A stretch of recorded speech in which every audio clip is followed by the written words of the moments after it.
Hello, everybody, and welcome to Nazareth, Pennsylvania, a unique five-cornered oval that will test these Busch teams today. And they've had 6, and with the rain out at Loudon, 7 weeks off. I'm Mike Joy, standing with David Green, and it's been kind of David Green's dream season. Top of the points, top of the qualifying orders today. Things have gone just great. Been perfect, Mike. My hat's off to all the Caterpillar racing team. Gave me a great race car week in and week out, and finally it's just David Green has to do his job, and so far so good. But we're enjoying our trip to Nazareth here, and I have to question you one thing. That's 6 corners here, not 5 and not 4, but 6. And some drivers say 3. That's how unique this racetrack is. Now, yesterday you qualified and practiced in overcast, cool weather. Today it's nearly 90 degrees. Yeah, it's going to be a little bit different, but I tell you, Goodyear's got us another great race tire here, and you know, the track's in good shape, and we're just kind of slip and slide in the heat today, but hopefully everybody will do a good job. I know my Caterpillar Chevrolet is awful good, and whether it's good cool conditions or hot conditions, so we got our fingers crossed. All right, well, David on the pole is no surprise, but the man who's starting 4th, where did he come from? Steve Burns? Mike, he comes from Emporia, Virginia, and his name is Sadler. Elliott Sadler, the younger brother of Busch Series regular Hermie Sadler. Elliott, you start 4th. The question is, can you win this race today? We might if we stay out of trouble. Yesterday afternoon, the last practice, had a real good race car. We made a few laps with Randy and Mike, and if I can just stay out of trouble, you know, and I think we'll be okay at the end. All right, well, best of luck to you, Elliott. Folks, let's take a look at some truck footage. Last weekend in Monroe, Washington, Mike Bliss races to victory over Ron Hornaday. Crew Chief Barry Dodson coaching him to victory, and he'll be with Mike Joy today. I'm standing here with Randy LaJoy. He's 2nd in points. He's starting 3rd today on the inside, a good spot. Randy, I've been around this track this morning in the pace car. It's awfully tough, awfully tight, not many places to pass. You're real aggressive. Are you going to attack this place, or how are you going to run this race? Well, it depends on what this guy's giving me as far as a race car. I've had a good race car all week. We tested well up here. You know, the base motorsports group has given me some good race cars all year. If we get out in the front, I'm just going to run as fast as I need to. But if I got to chase somebody, I'm going to run it hard. It's kind of a fun racetrack. You got to keep all your marbles together because you got 6 or 7 turns. I'm not sure how many there are. I haven't figured it out yet. So, hey, we're gonna run as hard as we can. And what it gives us, we're going to take, and if we have to take a little more, we'll just pull the belts a little tighter. Okay, good luck, and thanks a lot. I love that. 7 turns. That's the most I've heard from anybody yet. It's a strange track, and folks, the weather this weekend has been stranger. We'll tell you about that right after this.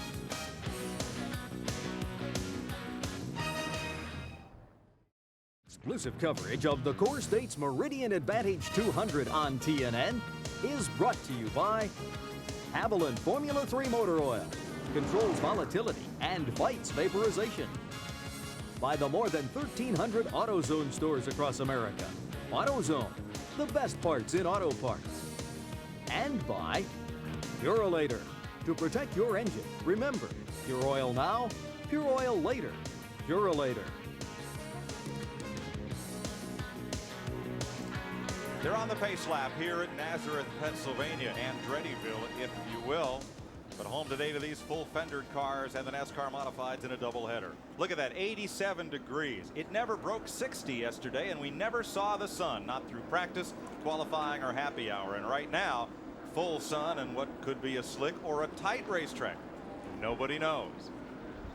Let's have a look at the starting grid for today's race. David Green, the point leader on the pole. Mike McLaughlin starting alongside. Row 2, there's Randy LaJoy, 2nd in the points, and Elliott Sadler. Row 3, Todd Bodine, who won here in '92, and Jeff Green. Larry Pearson, 2-time champ, and Hermie Sadler, 2nd at Hickory. Shane Hall had a good effort. He's 9th, and Curtis Markham, 10th in the points is, or rather 3rd in the points is 10th.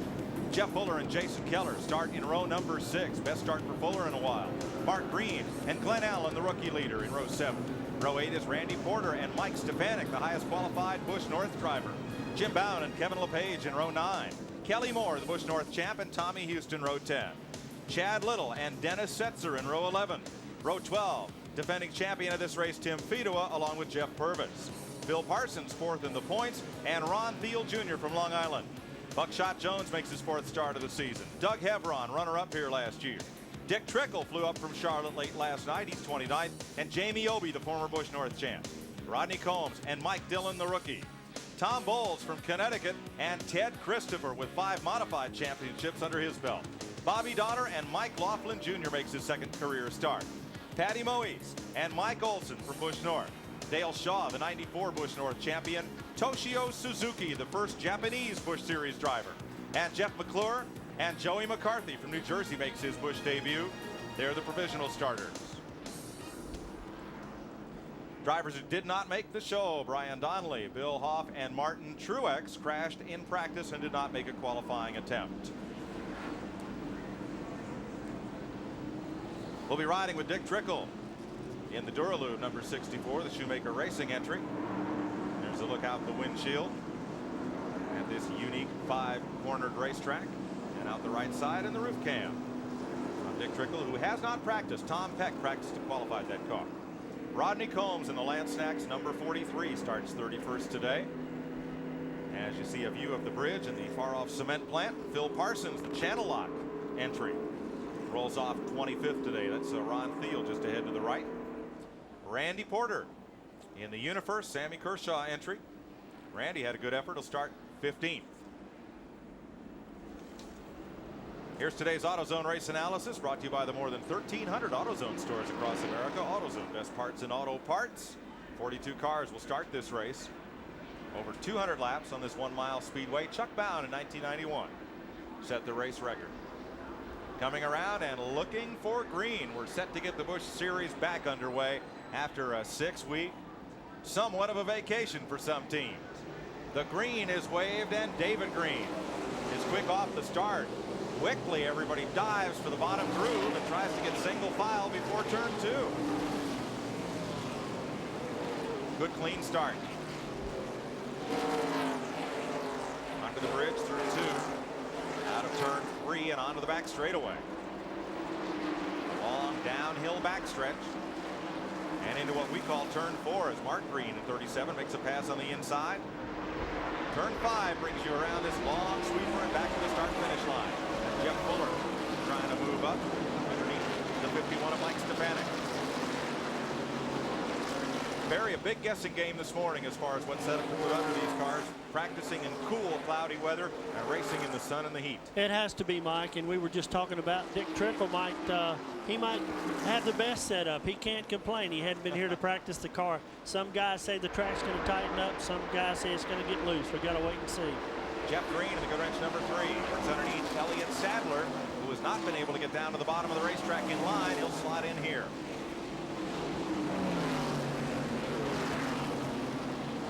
Sadler in that unsponsored number 46 car.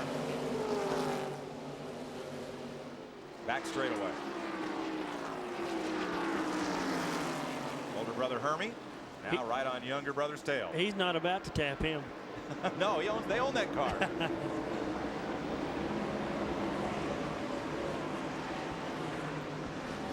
Kelly Moore, the Busch North champ. Down on what looks like a rumble strip there in turn number 1. Actually, it's painted like a rumble strip. It's part of the groove through 2 and 3. That is rumble strip on the yellow down there to the inside. Out of 3 to the backstretch. Riding with Randy Porter. Bouncing into turn 4, and look at what a long sweeping turn this is before you come out of 5 and onto the front stretch. Turn 1, there's that little bit of yellow paint, but not rippled pavement. Here in turn 2 at the bridge. Keeps the car down pretty tight. Way low coming out of turn number 3 there.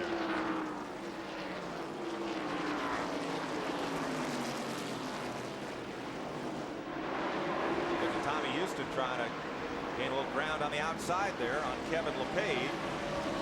Farmer's Choice Fertilizer number 88.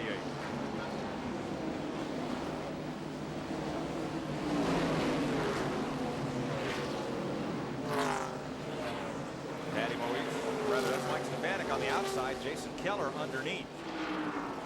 Looking for a little racing room. There's Jeff Fuller. Rather, he was 47, but since Kelly Moore, the Busch North champ, has entered, Fuller had to give up his number. He runs 17 today, the same number that's on his brother Rick's modified later today.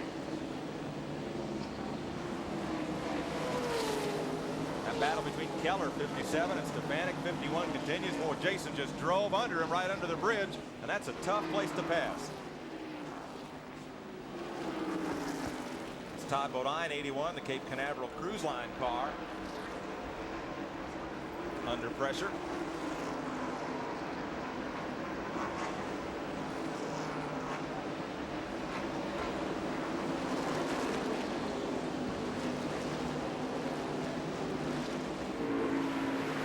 And you're riding with Phil Parsons. Boy, Barry, in the early going, it's certainly a one-groove racetrack. It is, Mike, and they're trying to show patience. They stress that in the drivers' meeting. These guys have to go to Charlotte next week. Some of them are the same cars. Got to show patience. It looks like the only place you can really make a move and make any momentum's off turn 5 up here. Phil Parsons tracking the number 40 Kleenex entry of defending race champ Tim Fiedel. A little different line entering 2 there. Fiedel low. Parsons coming in, taking a later apex, if you will. He really liked to hug that ripple strip, and you saw Fiedel's car get just a little loose there. Parsons, no room on the bottom there.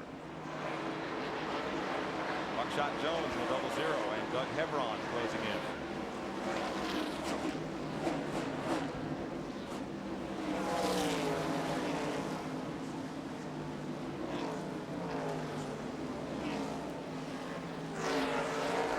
Back 11 seconds behind the race leader. David Green has been on the point since the start of this race. Randy LaJoy in second, Mike McLaughlin third. Todd Bodine runs in fourth, Jeff Green fifth, Hermie Sadler sixth, Larry Pearson, Elliott Sadler, Curtis Markham, and Shane Hall.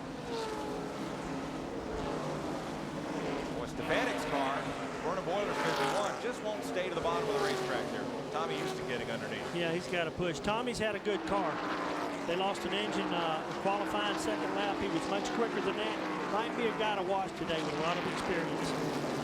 Jeff Purvis, David Lee Murphy, number 4, dives underneath.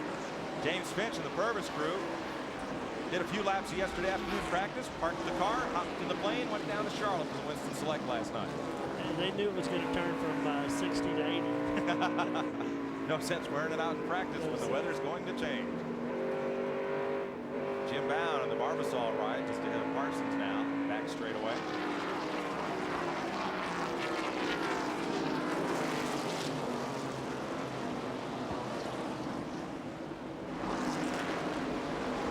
Up front, David Green, the Caterpillar 95, has had it all his own way. We have completed 12 laps. Green leading Randy LaJoy, Mike McLaughlin, Todd Bodine, and Jeff Green. Hermie Sadler, Larry Pearson, Elliott Sadler, and Curtis Markham. We'll be right back. When you win the pole here at Nazareth, along with the Bush Pole Award, you get a brand new Martin guitar. Robert Hook made the presentation to David Green. On behalf of Martin Guitar, Chris Martin, our chairman, and our 500 co-workers, I'm proud to present this handcrafted Martin acoustic guitar to David Green. It's been hand signed by all the drivers today, including David right up here near the top. So congratulations, David, and good luck in the race tomorrow. Was that Thunder Road? Yeah. Rory Calhoun. I thought it was Robert Mitchum. I'll be darned. Elliott Sadler has brought out the first caution of the day. Slapped the wall coming out of turn number 3. A very tight corner. And second time in. There it goes. Sadler has pitted. Steve is there. Mike can't see much of the right side of the car, but we know that's where the majority of the damage is. Crew is also pulling the fenders out from the left side. We can see him tearing apart the right side sheet metal. Can't tell yet if any of the suspension has been damaged. We'll follow up and get right back to you. Thanks, Steve. Looks like they're going to refit the right front tire, clear away sheet metal, and then have Elliott go out, run a couple laps under this caution, and see how the car feels. This is his 5th Busch Grand National start and his best qualifying effort ever. And it looks like they didn't get it all off, so he'll be back in.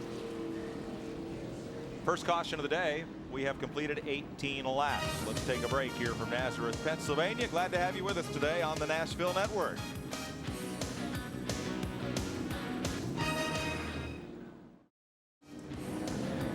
one lap will go back to racing. Tom Bowles made a pit stop under that caution as they work on Elliott Sadler's car. Also Joey McCarthy out of Randolph, New Jersey, making his first start in the Busch Series, made a stop, and it looks like it's going to take a little more than duct tape to get. Well, there's a few DeWalt power tools at work there, trying to get him back into the race. 19 laps complete, one caution so far. The Aquafresh ride of Buckshot Jones comes back in for a quick stop, and he is going to miss the green flag as he rolls slowly down pit road. Try to get up to speed before the field comes by. We are back under green at Nazareth, Pennsylvania, with David Green, the pole sitter, hauling them around. 4 drivers broke the track record in qualifying: Green, McLaughlin, LaJoy, and Elliott Sadler. Barry, they've had 15 laps to run here and see what the racetrack's going to be like under this hot, very sunny condition. They settled down into a one-group running order pretty much, but what do you see from the way these cars are working? Well, it seems like the good cars are still good. Some of them have their handful. Hermie's done a good job at moving up. He's gotten by Jeff Green, and Larry Pearson sitting back there. I think it's too early to tell. Goodyear's brought such a good tire, hadn't had enough time to give up yet if it's going to. With this weather, do you expect these cars will tighten up or loosen up? I'm hearing from the experienced drivers that they will tighten up, and it doesn't make a lot of sense for the sun to be out and a car develop a push. What they're talking about is the whole car will slide because you don't have any banking here. No, a very, very flat racetrack. Steve has an update on Sadler's car. Be back with Steve in a moment. There's LaJoy. There's McLaughlin. Now Steve Burns. Steve? Mike, I talked to Jeff Buckner, Elliott's crew chief, and he said that the toe-in has been knocked out. Also wanted to let you folks know at home, the crew chiefs here expect pit stops for gas at about 100 laps. That's as far as they can go, and they get 2 additional sets of tires to the one they're starting the race on. So it could, if it times out right, be a one-stop race. It could be. I don't think gas is going to be a factor from checking around this morning. Reason being, with what we see as 5 turns here, some drivers at 6 and 7, you're off the gas so much, it's not like you're running 100 miles on, full throttle. I don't think gas is an issue. David Green on point, and you see Randy LaJoy right with it. Everyone this weekend has cautioned patience. You say patience to Randy LaJoy, he just kind of laughs. He did. He was a great guy to ask about that. He's closing up on David Green right here, gaining a couple feet every corner. Let's pull back to the battle for 10th place. And even deeper yet in the field.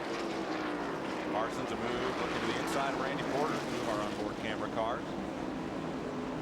Randy slides up the racetrack just a little bit.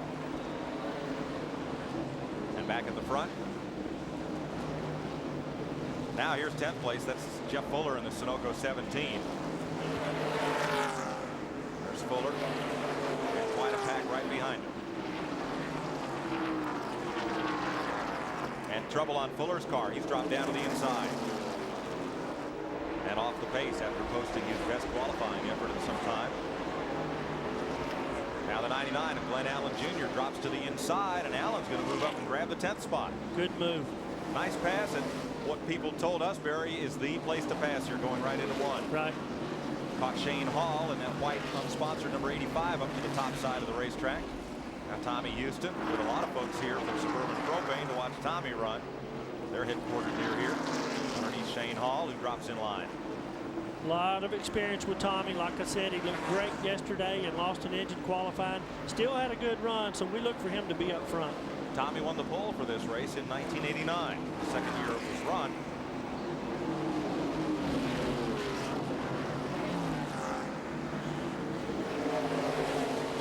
Kevin LePage just ahead of him in Farmer's Choice, number 88. Kevin making his second start with Riddling Motorsports. Finished 17th here last year.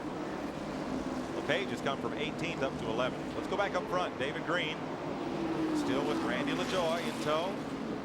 And a little of a gap back to McLaughlin.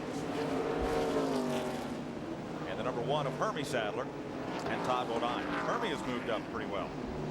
Up now into 4th position after starting 8th. Yeah, Hermie thinks he's got a good car. It looks like Fuller went behind the wall.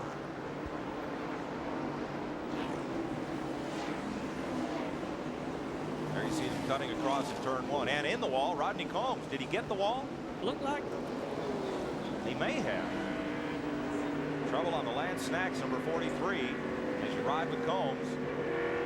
Kind of feeling it out there.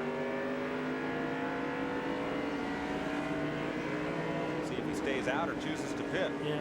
The car went way up the racetrack, and I couldn't tell if he slapped the wall or not. He missed a good chance, Mike, if he didn't. You're right. Elliott Sadler's back on pit road.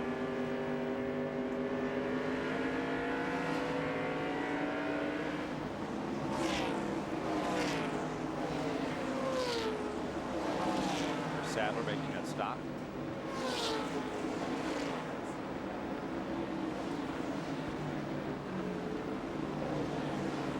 A lot of damage to the right front of that car.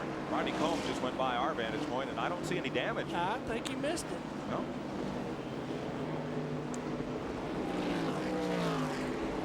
Lap traffic begins to come into play.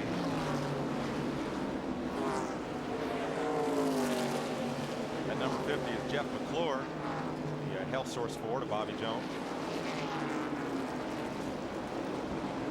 And that'll put a little distance between Green and Randy LaJoy in Phenol Loop 74. Moving around Tom Bowles in the Bowles Chrysler Plymouth, number 76. The Busch North drivers who made the show.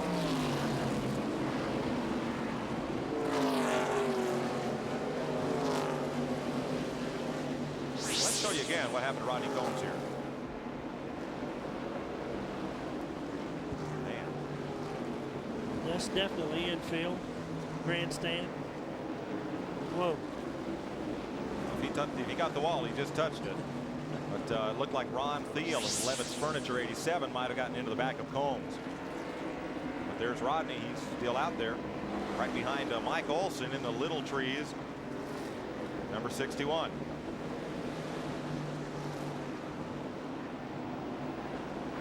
Turn 4. Turn 5. A big one. 2 cars around. Mike Laughlin Jr. as the car stopped down to the inside. Joey McCarthy, number 11, in the Rent-A-Wreck. Yes, folks, it really says Rent-A-Wreck on McCarthy's car. And Rodney Combs was in it. So that'll bring out the caution for the second time. It's lap 34.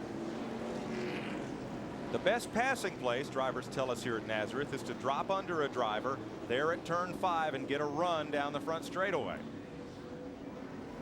And that type of move may have led to this second incident of the day. They were double file. It's one of the places you can get there and try to make a pass to get your speed up for the front straightaway. The only really safe place to pass, and they just got in trouble. Pit road is open. And we'll take a break from Nazareth, Pennsylvania, and be right back with you on a beautiful sunny Sunday with Busch Series Racing live on TNN. Welcome back to Nazareth. Mike Joy with Barry Dodson and Steve Burns as Rodney Combs makes a pit stop. So did Mike Laughlin Jr., Bobby Dotter, and Buckshot Jones. Here's what happened. Turn 5. This camera's located right near the start-finish line. Mike Laughlin Jr. goes around. And in the aftermath, Rodney Combs gets tangled up with yet a third car.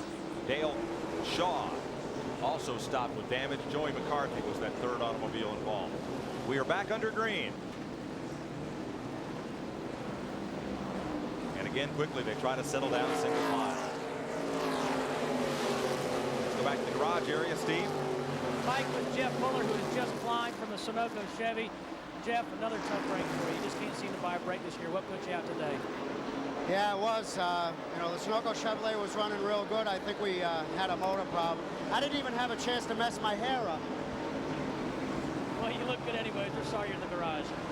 Yeah, you know, it's a tough deal, but, you know, Charlotte's next week. We went down there and tested, and I think we're getting the program back together. It's just unfortunate, but we'll be back. All right, best of luck. They did a lot of chassis work over the last 4 to 6 weeks and Fuller qualified 11th. He's back in 24th in the points. Dale Shaw, former Busch North champ, with damage to the front end of that car, the Ocean Spray. Entry back on pit road. Riding with Dick Trickle. And the number 6 64 Duraloop Chevy. Front straightaway here. Dive down into turn number 1. Running in 31st position. Turn 2, the bridge. You see the warm-up lane down to the inside there as he cuts across a little bit of grass there at turn 3 and into the back straightaway. Yeah, he looks a little loose off. You know, they already got him a lap down. He just needs some time to work on it. Now, folks, loose off is crew chief talk. It means the car is getting loose coming off the corner. But a lot of those words don't matter. Loose off, that's all you need to say. It means the trunk's trying to pass the hood. Exactly.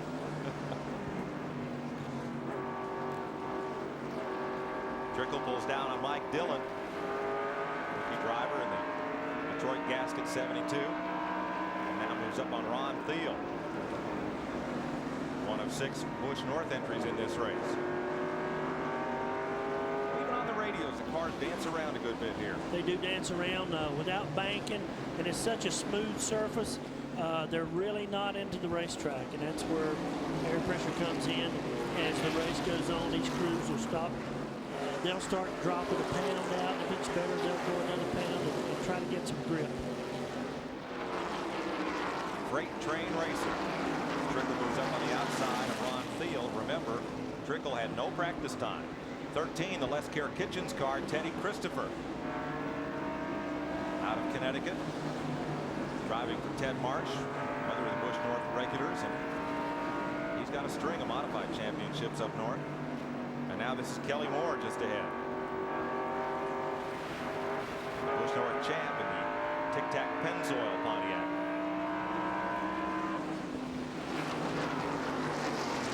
Trickle, the first 20 laps of this race, looked like he was going straight backwards, but now that car's working well. A lot of savvy there, and maybe it was just having to get used to it and having confidence in it with some of these blind corners. You know, just get comfortable in the car. He's moving up with it right now. That's the other tough thing about Nazareth. This place drives like a street circuit. You enter a corner and you cannot see out the other side. Caution is out. Third time today.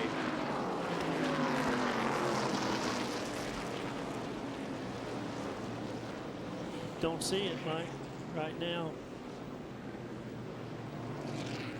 Now we'll await word from NASCAR next door. 44 laps complete. David Green has led everyone.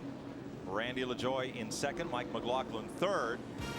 In fourth is Hermie Sadler, and fifth Todd Bodine. No change in the front 5 as we go to break. We'll be right back. Our telecast, Trans Am style racing, the Sunoco Ultra 94 Classic. From Ontario, Canada, Ron Fellows, Dorsey Schrader, the rest of the Trans Am Warriors on the road course. Next, here at Nazareth, Pennsylvania, caution is out for debris on the racetrack at turn number 2. The safety crew was out picking it up. Gave a couple of drivers the opportunity to make pit stops, and we're ready to go back to green. We talked at the top of the show about David Green's dream season. He has started on the pole and led every lap here. Randy LaJoie, is he biding his time? What do you think, Randy? Randy's got his hands full. You know, David looks good. Randy looks good. A lot of cars. Hermie, Tommy Houston's moving up. Green flag. Here we go. Back under green at lap 46. Moving underneath the lap number 50 of Jeff McClure. And that'll create some distance as it takes McLaughlin a little longer time to get by than the first 2 cars. Hermie Sadler, Todd Bodine moving up on the lapped car, but for now it's a 2-car breakaway. Bodine in P1 and Jeff Green in the number 3 at a tough place to pass down there. Made it tight. Yep. Going into turn 4. Uh-oh, turn Trouble. 5. 1 car hard in the wall. And about 4 more receive some damage as a result. Big Trickle hand in the air to get through there safely. For everybody to check up. Everybody made it away but one. That's Ted Christopher. Former Stafford modified champ out of Plainville, Connecticut, in the Les Care Kitchens Chevrolet. Was the car that got turned up and into the wall at turn 5. There's Ted, one of twin brothers. compete in the modifieds, and Ted on the Busch Series as well. There's Kelly Morris, number 47. Somebody didn't check up in time. No. They got spotters too right above them up there, and it's good if something happens somewhere else, but right below them, you know, it could cause a lot of calamity. Boy, it's hard to have a one-car accident here. You see, when one car gets sideways, that track gets very narrow in a big hurry. Tough break for Ted Christopher. We'll be right back to Nazareth, Pennsylvania, where David Green has led every one of the 49 laps so far. David Lee Murphy's brand new CD on the heels of a CD that produced a couple of hits and a #1 record and got you out here to sing the national anthem today. Yeah, I enjoyed it.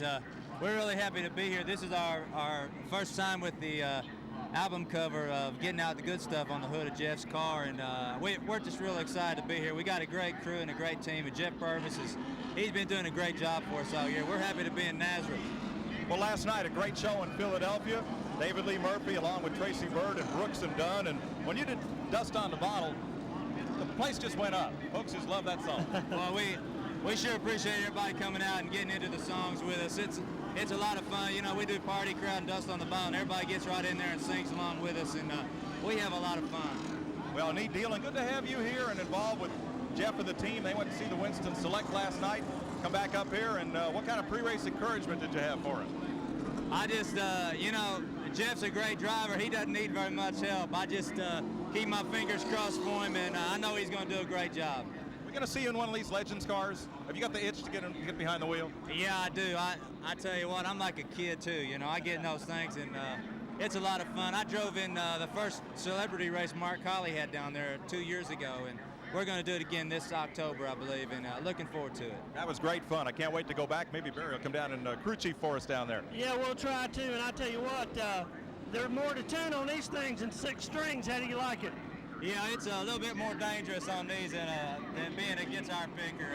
I got a lot of respect for these drivers and these teams out here because they put a lot of work into this stuff, and I'm just really happy to be able to be a part of it. Well, the only thing more fun than working for TN and helping these guys is listening to you guys on TNN.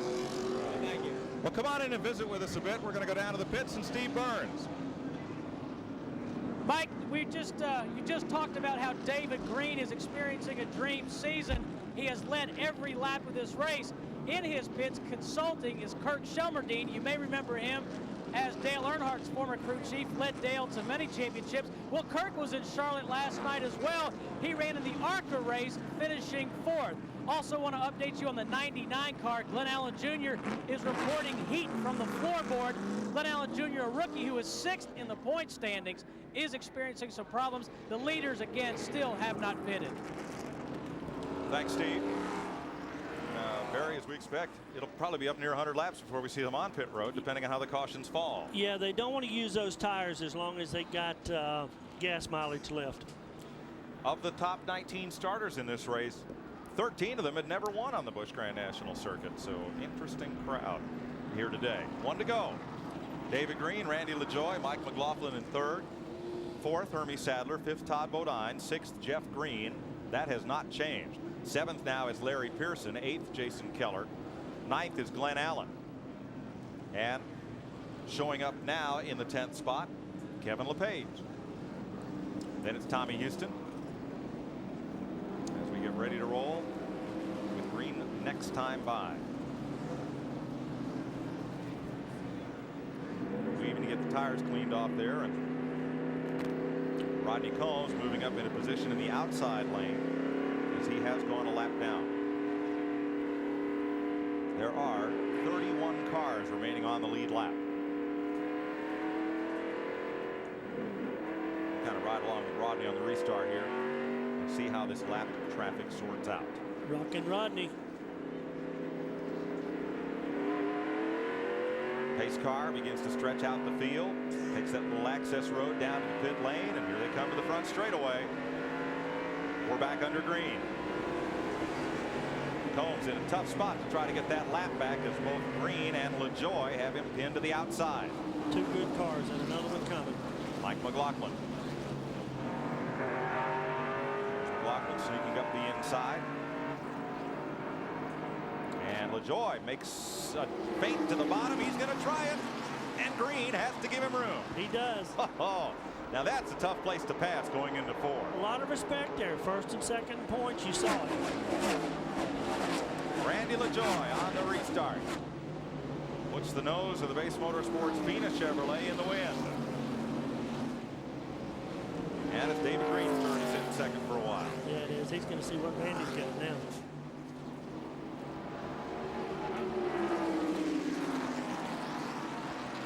Running 1 and 2 in the points. LaJoie trails by 166 points to Green. And Mike McLaughlin, who crashed out of 3 races and is trying to rebound from 19th in the point standings going into today's race. This has been a good racetrack for McLaughlin. Yeah, Hermie got Hermie back there trying to get by Rodney. Looks like he's moving out of the way now for these cars. Walt Tools #1 of Sadler works underneath, and here comes Todd Bodine. You can see the pass by Rodney Combs. That pass into turn 3 is a good example of the give and take Ray Hill talked about in the drivers meeting. David Green's up high. Spotter tells him that LaJoie is coming. LaJoie has the line in there. Green gave him just enough room to get by and drop right back in. Yeah, Ray was funny. He said, you know, I can go out and crash one of these cars. It takes one of you guys to bring one home and bring it to Charlotte next week. He put a lot of emphasis on taking care of equipment today and showing patience. Phil Parsons down to the bottom. Lapping past the number 50, Jeff McClure.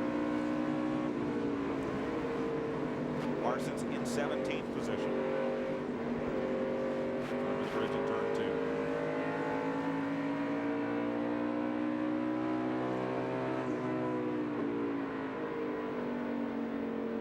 Rodney Combs now trying to fend off Jason Keller. Here comes Keller and Glenn Allen. Rodney's got his hands full with that car right now. Yep. Those are the 9th and 10th place cars going by. And Allen had to lift just a little. Here comes 88 down on the bottom trying to make the pass. Kevin LePage. Thought a little better of it. Right idea, maybe not the right place or right time. Tommy Houston's right there as well.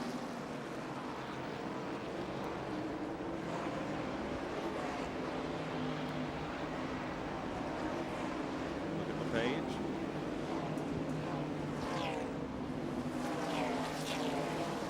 And right trailing this group, there's Chad Little, the John Deere 23.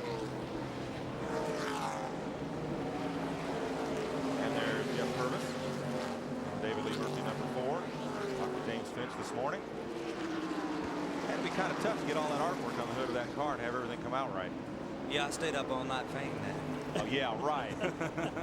I'm glad you got a new CD with a new title, because we'd hate to say there's Jeff Purvis going out with a bang. I promised that Jeff, would be expensive. I promised Jeff after Talladega that we would take that out with a bang off there, and we've got the getting out the good stuff on there now, and we're really excited that.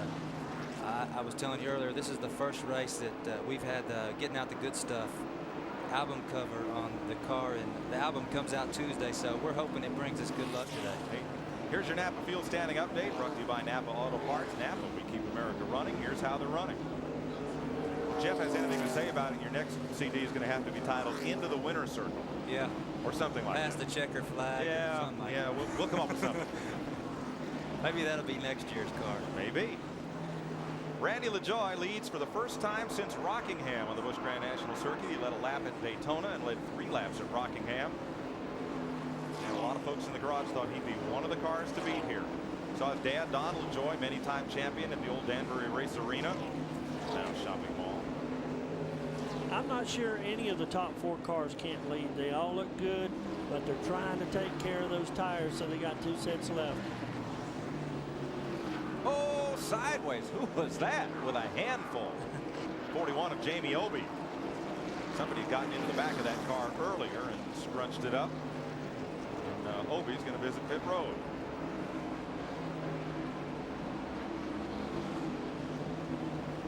Last ran here at Nazareth in 1992. Former champ of the Busch North Tour. Watch the white car on the right side of your screen. That's a 9.5 right there, Mike. That's looser than loose. He'll take on right side tires.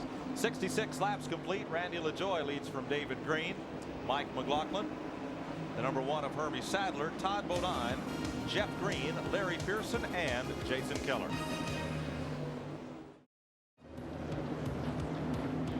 Today's exclusive coverage of the Core States Meridian Advantage 200 on TNN is brought to you by the more than 1,300 AutoZone stores across America. AutoZone, the best parts in auto parts. 69 laps complete. Shane Hall, the former All-Pro Series driver out of South Carolina, just had a big moment at turn number 5. As Buddy Baker would say, he started the wreck, he just didn't finish it. Everybody got through okay. Let's have a look at it. It's a white car, number 85. Around, grab a gear, and go. Chad Little checking up. Right side of your screen.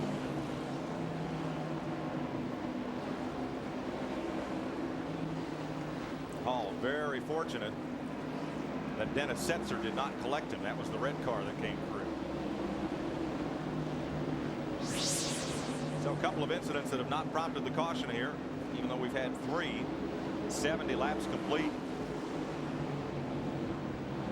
Okay, Randy jumped a little sideways that lap off turn 5. Pulling up on the Japanese driver, number 9, the Joe Bessie car, Toshio Suzuki, put him a lap down. This battle is for 6th place. Larry Pearson, the Stanley Tool Chevy, Jason Keller, and Glenn Allen, the rookie. That's off to him. Great run so far.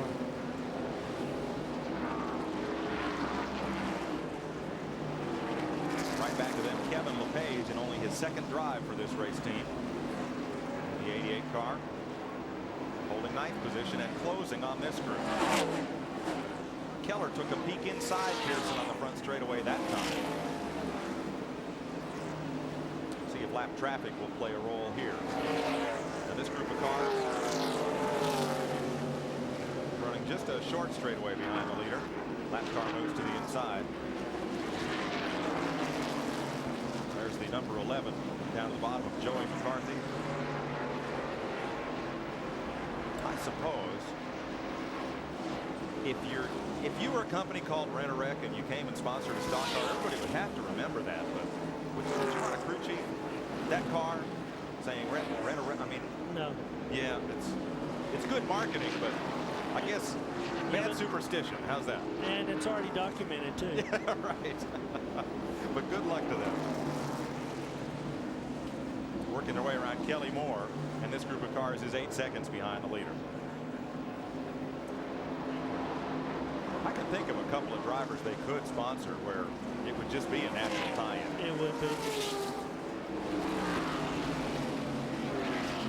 6th through 9th place right here.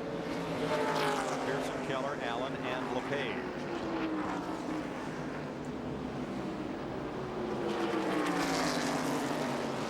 Barry, you folks come back here next month with the Craftsman Truck Series.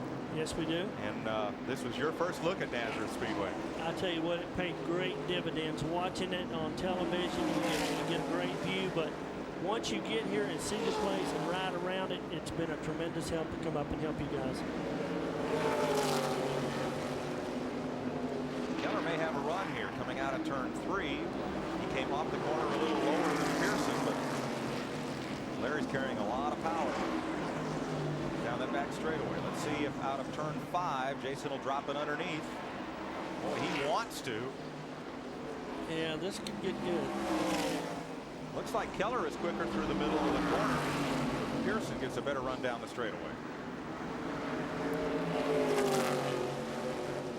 Well, Larry a little wide there. Jason may have the room he needs. Keller has the room. Yeah, he gave it to him. And has the spot.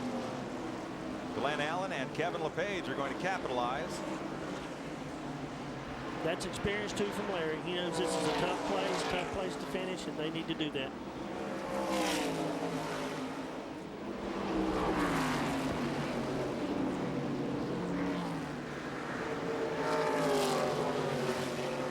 Glenn Allen's wanting to go. I tell you, I am impressed with him. And there he goes. 6th in the point standings. Bill Papke had a big smile on his face this morning. Here's his driver rookie season. 6th in the points already. A lot of experience there with the character there, David Ift. David Ift is a character, is that what you said? He is a character. Gosh. Long-time crew chief. Man about town. And he went down just really quick. Well, here comes LePage. He gets underneath Keller. Nobody's able to lead this group for very long, and look at Tommy Houston right up there. Look at the veteran just hanging right in, saving his tires.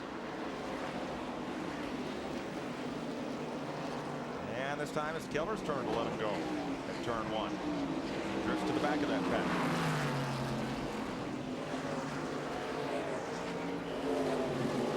I talked to Ryan Pemberton. If he had a fear at all about the hot weather, he thought they would get loose. Maybe that's what's happening. Pearson just waved Tommy Houston to the inside. Waved him by. He's going away. You know, we're like 20 laps from halfway. Keller's car made that pass on Pearson and then just suddenly advanced to the rear. Randy LaJoie putting Ron Thiel a lap down and pulling up on Mike Dillon. As we have 80 laps complete here at Nazareth, Pennsylvania. You're watching Busch Racing live on TNN.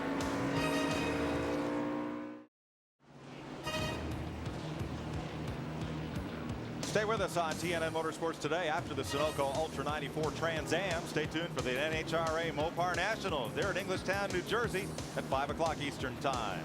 Lots of motorsports coming your way live on TNN, the Nashville Network today. Tommy Houston running right out in front of the Joe Bessie car, Toshio Suzuki from Saitama, Japan. Behind the wheel, the first Japanese Busch Grand National driver in NASCAR. Kenji Momota ran in the Craftsman Truck Series last year, but the first Japanese driver in the top level of NASCAR racing back in the early 1950s. George Tett was his name. He was out of Ozone Park, New York. His real name was Tetsuo Fujigami. He was a modified star in the Northeast and drove an occasional what was then Grand National race. Now that was a fact nobody knew. Rick Fielding did. And I'd heard of George Tett from the modified folks up north. Never saw him run, but saw his name at the top of the list and a lot of race results. Dennis Setzer has been, well, the tea has been brewing. Here he comes from 22nd to 11th in the Brad Aikens Bob Sutton car. There's a look at Setzer. He said they worked hard in those last 6 weeks to try to get things going in the right track again. They missed the show at Atlanta, Bristol, and at Hickory, where he'd won 2 years before. He's running well today.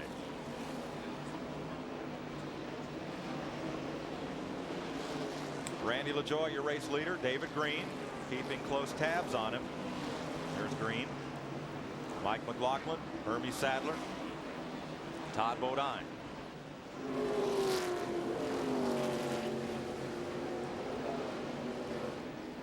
Snarling pack of traffic now. The leader's coming up on Mark Green. The middle brother. David's the oldest. Jeff is the youngest.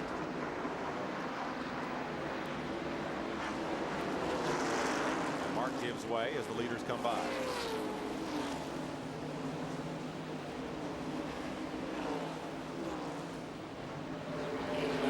Mike Stefanik still working in that outside groove, and the Burnham number 51.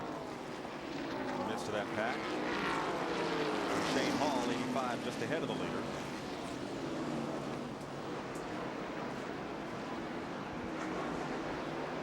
And up on the outside, Markham qualified well and practiced really well today, but he's about to go a lap down. He's got problems. I think he's already used 1.5 sets of tires, and that's not good. Not at this juncture. 91 of 200 laps completed.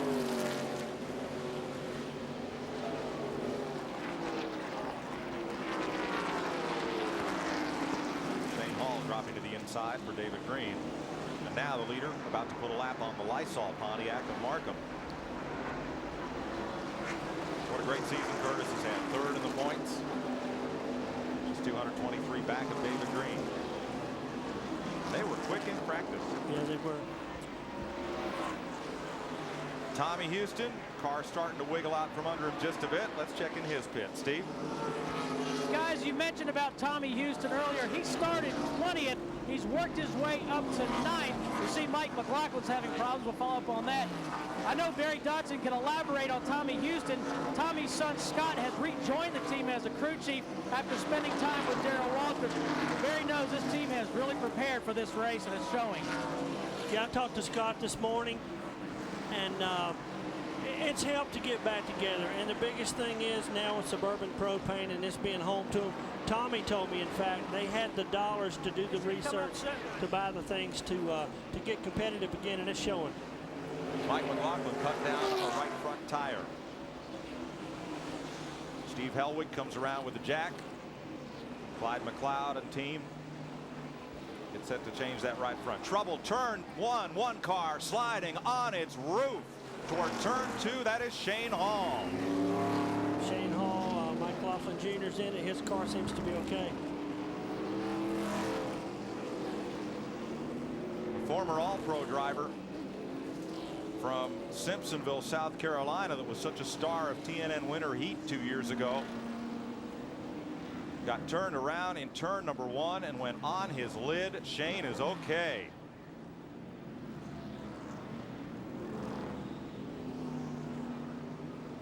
Man. He had a couple of runs with Dick Brooks's Winston Cup team. That's the uniform he's wearing. Trying to hook up and make it here in Busch Grand National Racing. And what a wild ride that was. What a wild ride. We got to bring the trucks here. I'll tell you, he is an enthusiastic young fella. He's got a lot of raw talent, and he is a comer, but he has got the crowd on his feet today for the wrong reason.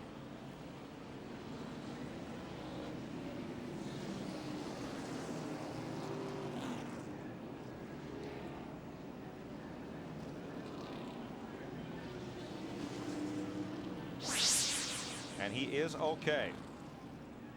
Climbed out of the car. Now you see him walking across the racetrack and looking back up track to see what happened. Yeah. Great young talent there. He's got a future. Yep. Yeah, great future. Richard Lassiter, former Busch Series driver, is the new crew chief on that entry this year. And it's sadly a short day for Shane Hall. So we're under caution here at Nazareth. We'll be right back.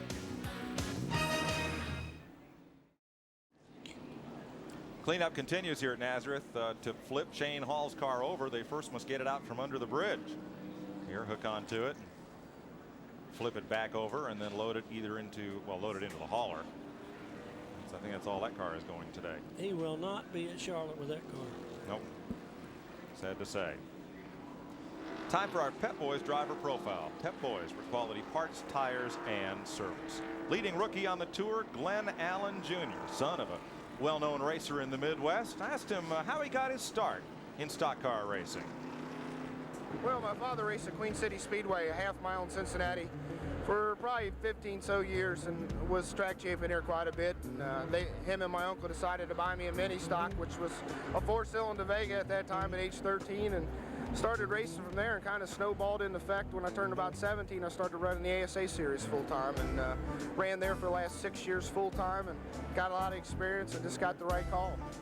The last season probably was our best. We were runner-up points, second in the points, won a race at the Milwaukee Mile, had a very consistent, a lot of probably 10 top 5 finishes. We had an awful good race team. We just came up short on winning the championship, and got a call from Bill Papke, and with Bill Papke and the J&J racing team and with Luxair all together, it was just a great opportunity for me to do it, and had to jump on it.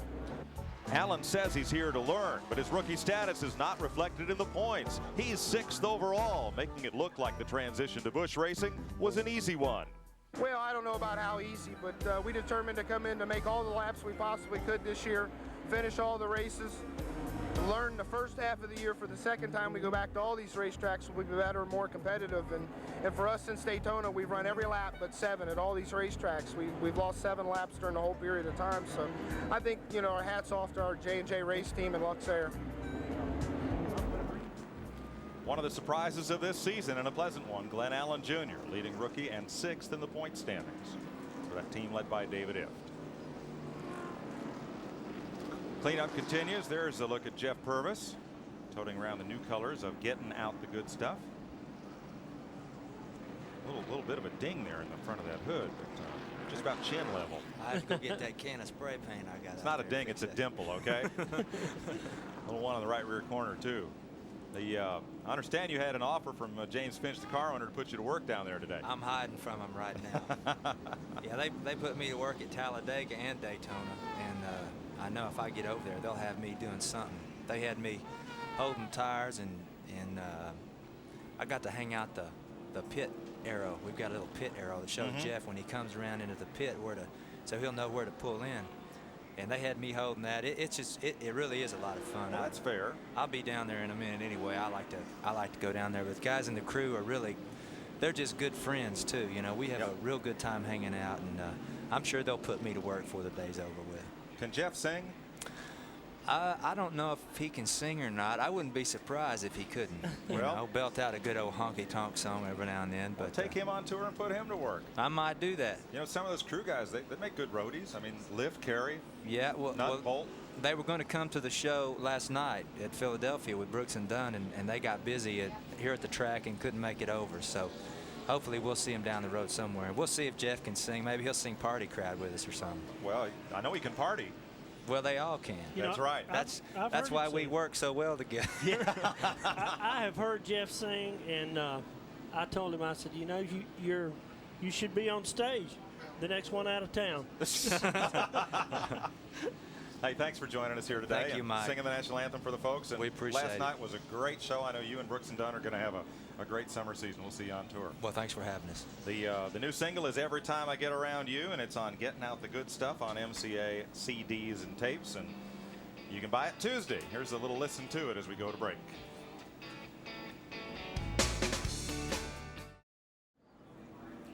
$102 laps on the board at Nazareth, just past halfway. So our Stanley Tools mid-race report brought to you by Stanley since 1843. Stanley's been helping people do things right. Pole sitter David Green and Randy LaJoy are the only drivers to lead this race. The average speed at the midpoint slowed down by Shane Hall's collision, 93.8 miles an hour, 5 cautions for 22 laps, and they are still cleaning up from Mr. Toad's wild ride down there at turn 2. Somebody has been to see Pat Sanders at the souvenir trailer, I see. And Barry, I think you're right. I doubt that car will be at Charlotte. It will not be at Charlotte. And fuel's becoming more out of the question now because the pace car is taking them around the warm-up lap, you know, during these caution laps. And the caution laps are going to help. And I tell you what, Goodyear's brought an excellent tire. I hope it's the same one we get. For the truck race at the end of next month. Let's go down and recap those midpoint pit stops. Here's Steve. Guys, all the leaders came in, and everyone without exception changed 4 tires. Now I need help from Barry Dodson. Barry, you got to help me figure this out. I went to Randy LaJoy's crew chief, Steve Bird, affectionately known as Birdie. I said, did you guys make a chassis adjustment? And he said, nah, just air pressure. And I said, well, did you take it out? Did you add it? And he goes, yeah, we took some out and we put some in. So I'm trying to weed through all this. You know, he can be cryptic and play it close to the vest. He said he added air pressure to the right side and took it out of the left side. Finally, he said, yeah, we were pushing. Yeah. The air pressure works like a spring. It's the best tuning tool you have right now with a radial tire. And well, Birdie's from New Hampshire, and you know those Yankees, they don't give up confidence as easily, Steve, but keep after him. Last year, this race was a wild one. Show you some of the highlights. Down there, 3 into turn 4 won't go no matter how much dirt track experience you have. And when one car gets sideways and everybody checks up, half of them go around and half of them pile in, it seems. Tough spot there, turn 3. Dave Dion in the 29 got around. Robbie Crouch and the rest of the cars with no place to go. Now, an in-car view of that same incident. Uh-oh, a lot of smoke ahead. Where do I go? Infield. No, grandstand. Infield. Grandstand. Infield. Made it.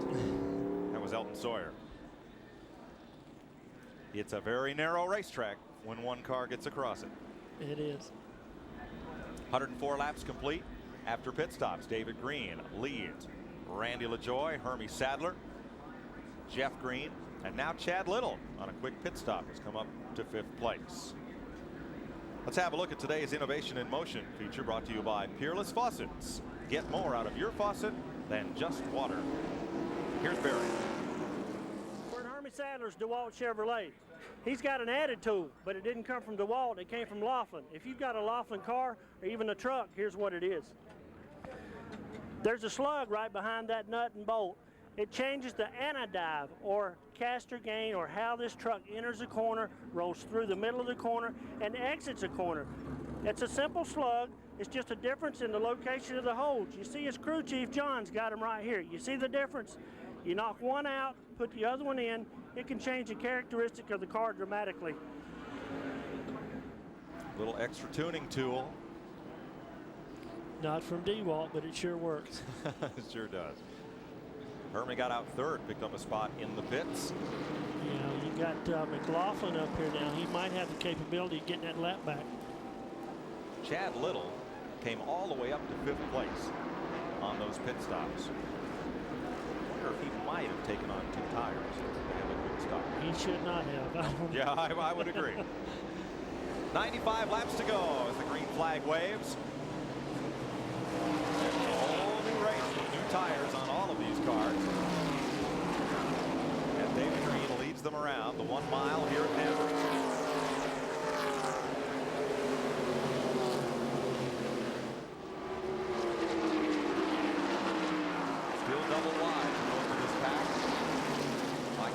Having a look on the outside. That didn't work. And McLaughlin is now 2 laps down. Remember, he cut down a right front tire while running in 3rd position.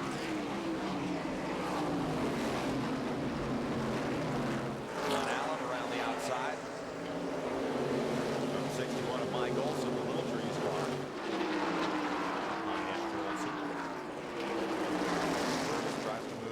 Under Mike Dillon. We're going to have to get by Olson first. Looks like Jeff Green had a good pit stop too to move up. Got a little pin there behind a lap car just there, going under the bridge. But yes, Jeff Green now in 5th place. Todd Bodine lost 4 spots on his pit stop. He dropped back to 8th.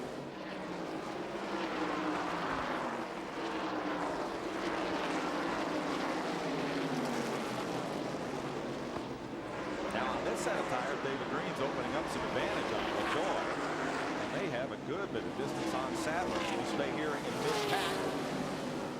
Glenn Allen Jr. in that black Luxair number 99. He is the 10th place car. Here is Green, you see, all alone. If LaJoy got tight a while ago, he may be a little loose right now and get better as the run goes on. We'll have to wait and see.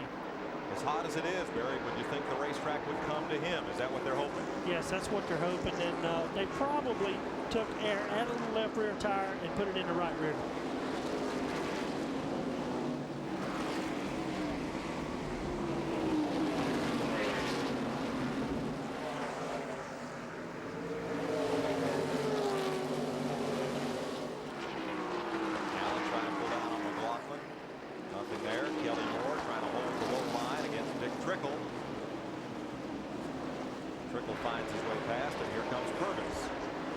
Good run for Jeff. First time being here, just a great job. Kelly Moore is a lap down. You see the damage on the Tic Tac Pontiac. Kind of rhymes. He's a dog of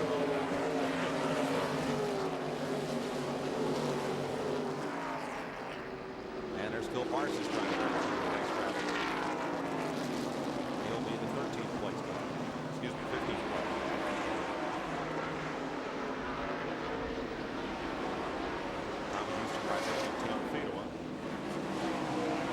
Last year's winner. Kleenex number 40.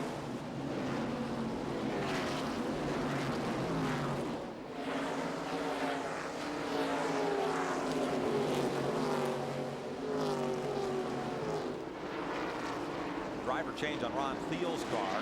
Thiel at Jennerstown, Pennsylvania 2 weeks ago. First time the Busch North cars had run mufflers there. Thiel burned both the heels on both feet pretty badly. So he has climbed out of the car, and Elliott Sadler is in the 11th grade 7 in relief of Ron Thiel.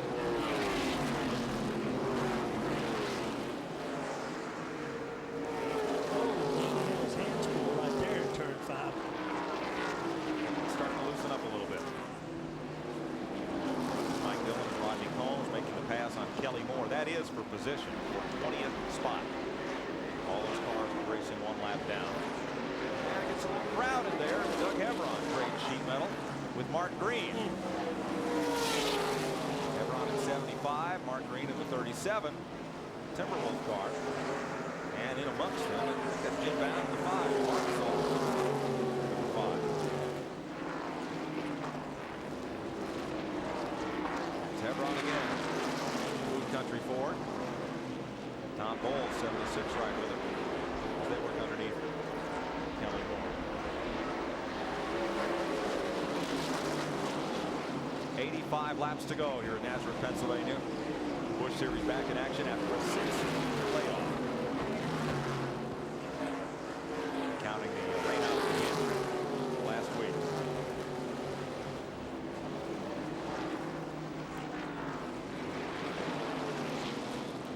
Mike Stefanik, former modified champ, up on the outside of Tom Bowles there. Here's your race leader. The Caterpillar Chevy of David Green. Pretty good gap between Green, LaJoie, and Sadler, but from 4th place on back, we've got a pretty good battle brewing. Here are the leaders. Here's that battle for 4th place. Chad Little in the Pontiac now has his hands full with Jeff Green into turn 1. Once that door is open, Jason Keller gets underneath. I was watching Chad up here off turn 5. If we carry him that long, you can see it again. It looks like the car has an arrow push. The front end will not stick and it will not turn. Chad says that's some of the frustration he's had with working with the Pontiac. There's not enough down pressure on the nose. They've been adapting. Remember, he ran a Ford last year and had racked up a string of wins by this time in the season. There's Todd Bodine under pressure from Kevin LePage. He can have a cruise line machine. Not seeing the papers, Todd Bodine is going into the seat of the McDonald's Ford on the Winston Cup circuit. He's been named the replacement for Bill Elliott while Bill recuperates. So he is really looking forward to next week in Charlotte.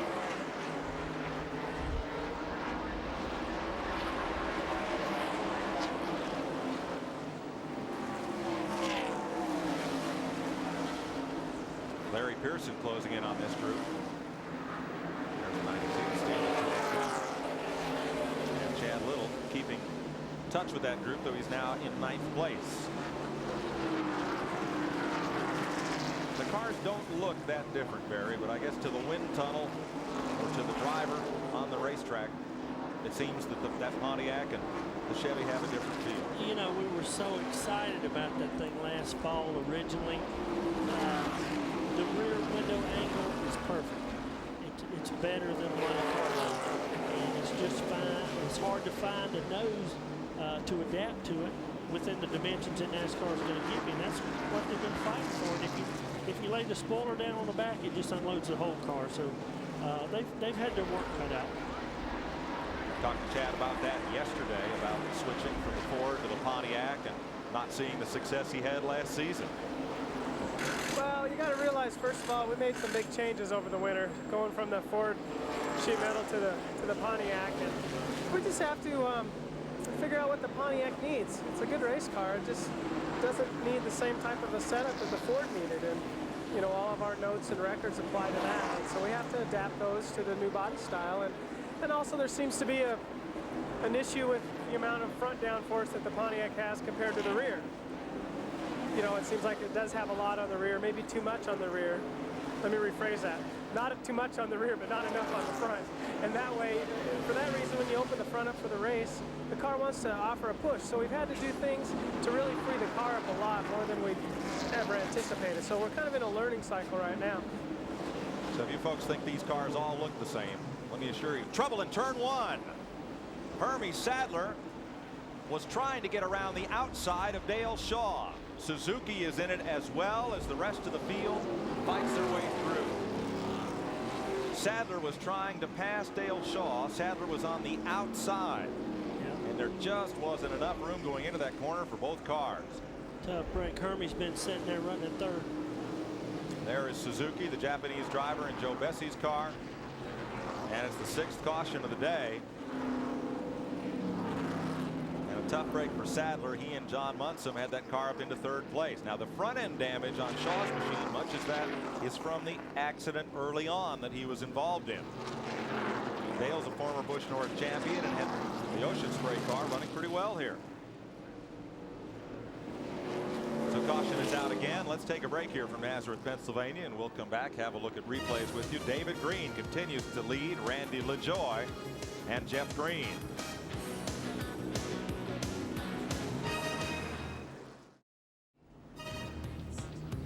If you want to know who starts where, who finished where, and what the point standings are, your 24-hour NASCAR Garage Pass is NASCAR Online on the World Wide Web at NASCAR.com.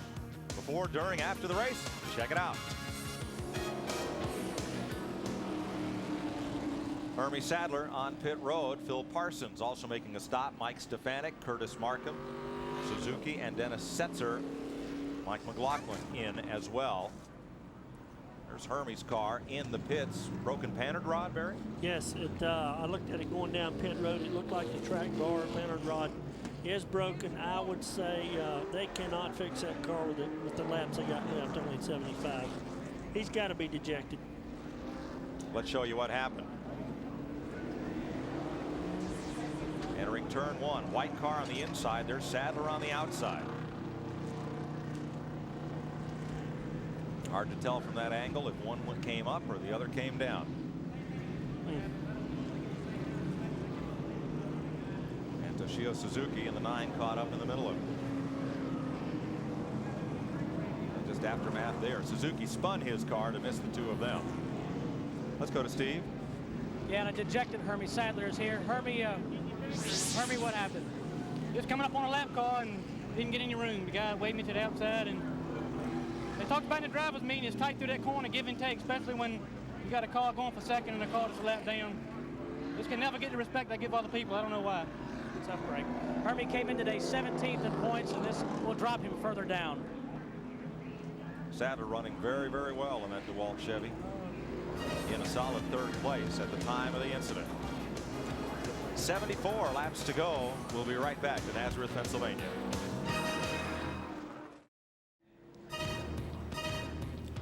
Hope at the end of June you're planning to come to Nashville for the TNN Salute to Motorsports at Opryland. For information, call 615-889-6611 weekdays. We're under caution again. A lap after the restart, Jim Bound has given the wall a more than close shave at turn number 3 as he climbs out of the Barbasol Chevrolet. Bit of damage to the left side too. Couldn't tell from our position here in the booth if there was contact leading up to the accident. Yeah, he's a little upset there. Looks like. Gets the mandatory ride back. Jim Bound back from after that injury at Nashville. Let's look at the replay. This is at turn 3. Oh, yes. That's why he's upset.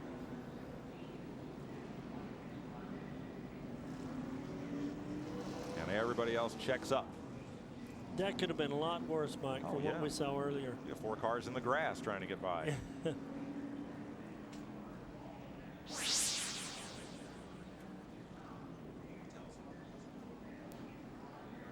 So Jim walked away. He is all right. Not so for his dad's Chevrolet up there in the fence. And we're at 130 laps, 70 to go. The left side is jacked up on Dennis Setzer's car and the right side on Mike McLaughlin's. They've both been in for lengthy pit stops and missed this restart. There are 15 cars on the lead lap. David Green, Randy LaJoie, Jeff Green, Kevin LePage having a great run in 4th. Todd Bodine in 5th, Larry Pearson 6th, Chad Little running in 7th. Dick Trickle, after being as far back as 31st, has climbed to 8th. 9th is Glenn Allen, 10th Tommy Houston, 11th is Jeff Purvis, 12th last year's winner Tim Fedewa, 13th is Doug Hevron, 14th is Phil Parsons, 15th that would be Mike Stefanik. Let's also add one lap, or add Jason Keller, we're told, is also on the lead lap. As Randy Porter makes a pit stop in the UniFirst Uniforms car. Looking out from Randy's windshield as He heads down pit road at 45 miles an hour, the mandated speed. Mike McLaughlin's also back on track. One lap down, Rodney Combs, Patty Moise, Dennis Setzer, Mark Green, Porter, Mike Olson is a lap back. So is Curtis Markham and the 55 of Bobby Daughter. Steve? Mike, you mentioned Kevin LePage a second ago having a great run in 4th. He started this race in 18th. Hey, we should note this is just his second start with the Ridling Motorsports team. Kevin LePage started the season with his own operation. It was underfunded. Pete Orr was let go from the 88. And again, just their second start. They'll be together for the remainder of the season. Well, good news and a good start. Tommy Houston's on pit road at 131 laps, 69 to go at Nazareth, Pennsylvania. Doubleheader with the NASCAR Modified Featherlight Tour of the fans here in the stands today. We'll be right back. Today's exclusive coverage of the Core States Meridian Advantage 200 on TNN is brought to you by Pep Boys. 26,000 items at the guaranteed low price. Tires and service too. Everything but gas. And by Peerless Faucet. Get more out of your faucet than just water. Getting set to go back to racing. A few more pit stops underway. Mike Dillon, Randy Porter is in. Also Jeff McClure on pit road. And add Curtis Markham to the cars on the lead lap. Scoring update, we now have 17 cars on the lead lap. We'll be in South Boston, Virginia, June 8th with the Busch Grand National Tour here on TNN. And on Friday night, June 7th, the celebrity charity softball game in Danville, Virginia, Dan Daniels Park. The Busch Grand National drivers will be out to slaughter the media. Can you play softball? Against the media, yes. No, we need you. We need help. I got Buddy Baker. He's designated hitter. He's going to whack some home runs, and we're going to have a lot of fun and raise some money for charity for youth athletics in Danville and South Boston. It's got to make you feel good to help any kind of charity. Sure. All right, let's get out of Tommy Houston's pit. Here's Steve. Mike, with Tommy's son, Scott Houston, who has just rejoined the team. Scott, you guys have been on pit road. What's the problem? He got in a little altercation with another car. I had to pull the front fender out. I was afraid it was going to get black flagged. How's it feel to be back with your dad's team? Hey, it feels pretty good. We have all the executives from Suburban Propane here, including the CEO, and those guys are pumped up, and we're pumped up, and got a long way to go. He says the car is great. Well, folks, just to show you, he's only been back a week, so he doesn't have a uniform. It says Leonard Houston. Yeah, I had to borrow my cousin's uniform. It'll be like a Mike Gricci's team where they call everybody Harry, including the driver. Clyde McLeod's group was everybody was Harry on that the Sherry Cups team also. A lot of that going on. Lenny Bowler, who owns the championship-winning car in the Modified Tour, has never owned a shirt with Lenny on it, but everybody else. I've been in that situation. You can bring a part of your favorite race team into your own home when TNN salutes motorsports at Opryland June 29th. There'll be a memorabilia auction, and you can bid on everything from autographed racing tires to crew uniforms, some of which have the right name on them. But all the proceeds will go to the National Arthritis Foundation. For information on the memorabilia auction or the other events at the TNN Salute to Motorsports at Opryland, call 615-889-6611, Monday through Friday. Dick Trickle back up and on the lead lap in 9th place. Having quite a climb here for a fellow that had no practice yesterday and spent the day and the evening in Charlotte racing around. He's had quite a drive toward the front. A lot of savvy there, and when they pitted, I watched him. I didn't see any major adjustments, and I think it was just the fact of him getting accustomed to the car. Top 10 looks like this: David Green, Randy LaJoie, Jeff Green, Jason Keller, Kevin LePage in 5th, Todd Bodine, Larry Pearson, Chad Little, Dick Trickle here in 9th place, and Phil Parsons, or excuse me, Glenn Allen in 10th. Rodney Combs right now a lap down to 18th.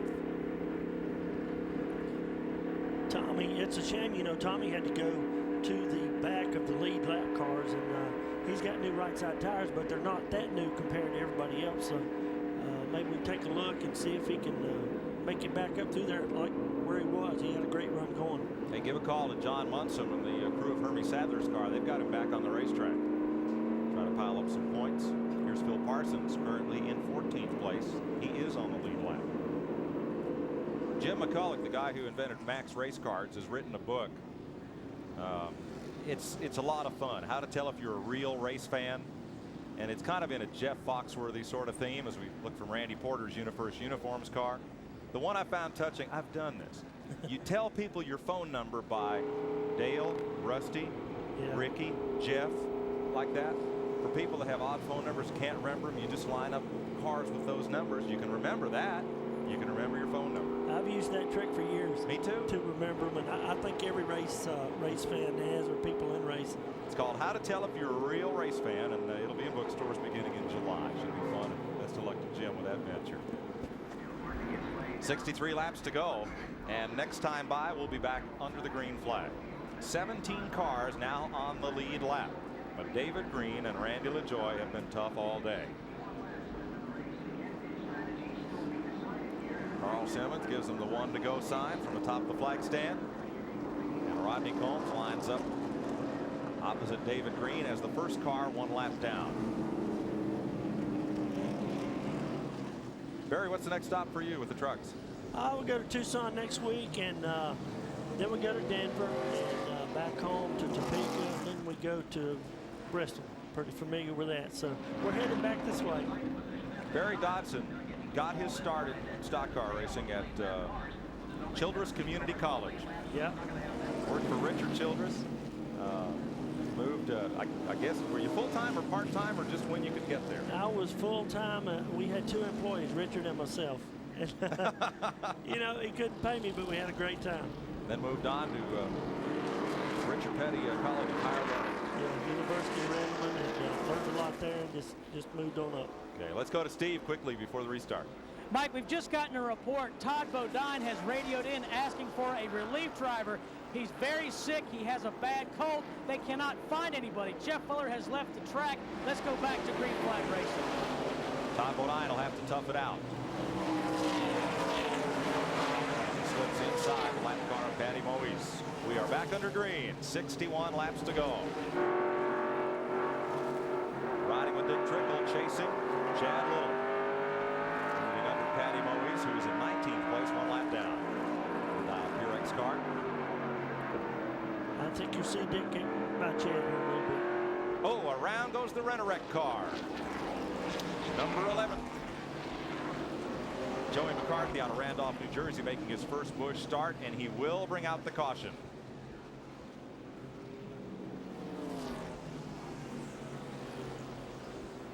Buddy would have a joke for that, but I won't even presume to. That was sponsored loyalty for sure, Dave. So caution is out for the 8th time today, and this should be a quick one as McCarthy was able to get going again right away. 59 laps to go in Nazareth. We'll be right back. We're completing our first lap back under green here at Nazareth, Pennsylvania. Mike Joy with Barry Dodson and Steve Burns today on TNN. First 6 cars have cleared the lap machine of Rodney Combs. Now you see Chad Little mowing a little lawn with his John Deere tractor as he gets underneath Combs. And here you're riding with Dick Trickle. Combs is 1 lap down. Trickle is in 9th place. And there's Rodney Combs right behind. Staying with the high side to give the lead lap car some room. Now he's slotted in line ahead of Glenn Allen. And Jeff Purvis just moved up into 11th.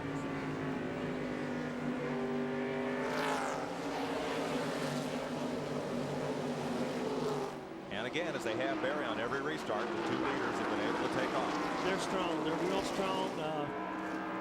You got Randy moving up a little bit. We might get to that in a minute. But Trickle, look for him to keep moving up. It's taken a while to get going here on the restarts. I don't know if he's got the air pressure down or what, but he was all over Chad before. Patty Moise loose down there in turn 1 and almost lost it. Had a car on the outside of her and cut the car sideways and saved it. Doug Hevron was passing her to the outside. Nice save by Patty.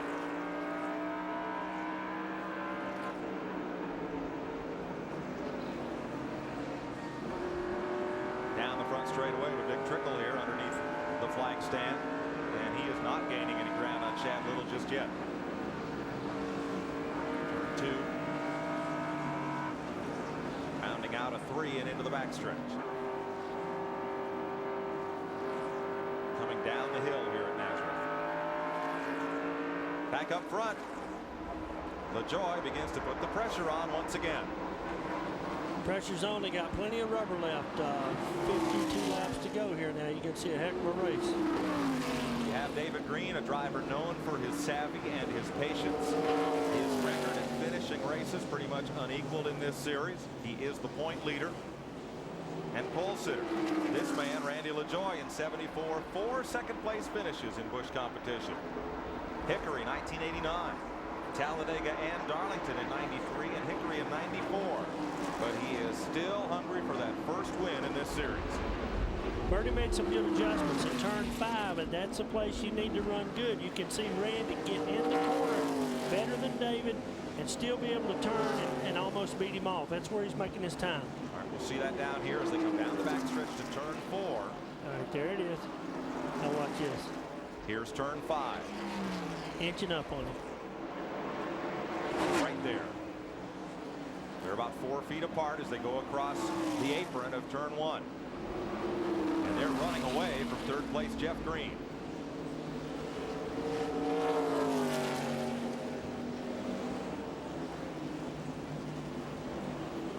David Green is not one to use up his car. No, he's smart. I talked to him a long time yesterday.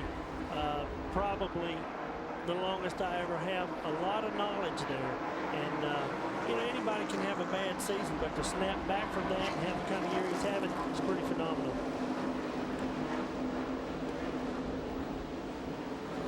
David Green driving for Buzz McCall, Butch Enders, the crew chief. Kirk Shelmerdine involved there. And here's third place on back. Youngest of the 3 brothers, Jeff Green. And the good wrench number 3, Jason Keller. New daddy. New daddy, yeah. And Kevin LePage. Good run for LePage. Yes. Very good. His previous best year was only about 17th place, so. Chad's gotten a little better than he had been.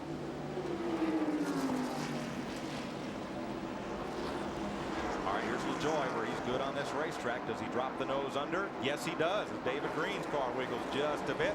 Here's LaJoie diving in for the lead, and you saw David Green lift off the gas early for turn 1. That's because he's leading the points, and that's what air pressure will do for you. We call it air pressure down south.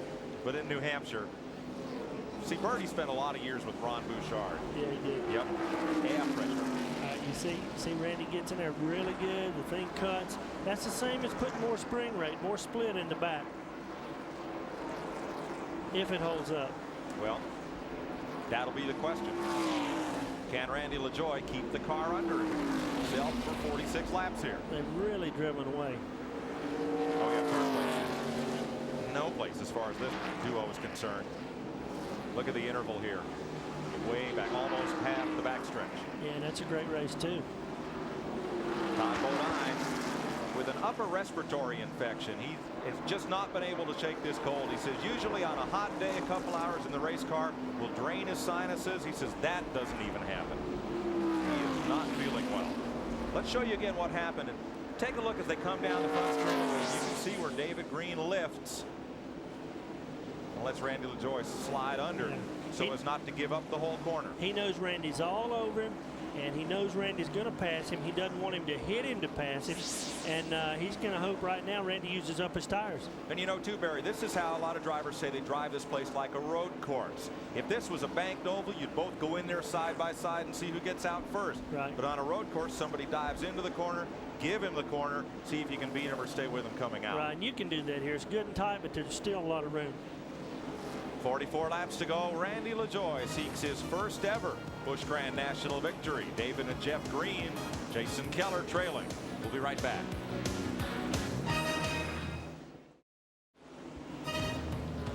Just up the road from Nazareth in Branchville, New Jersey is Cedar Ridge RV Center, featuring Winnebago motorhomes like the one that TNN uses to get up and down the highway.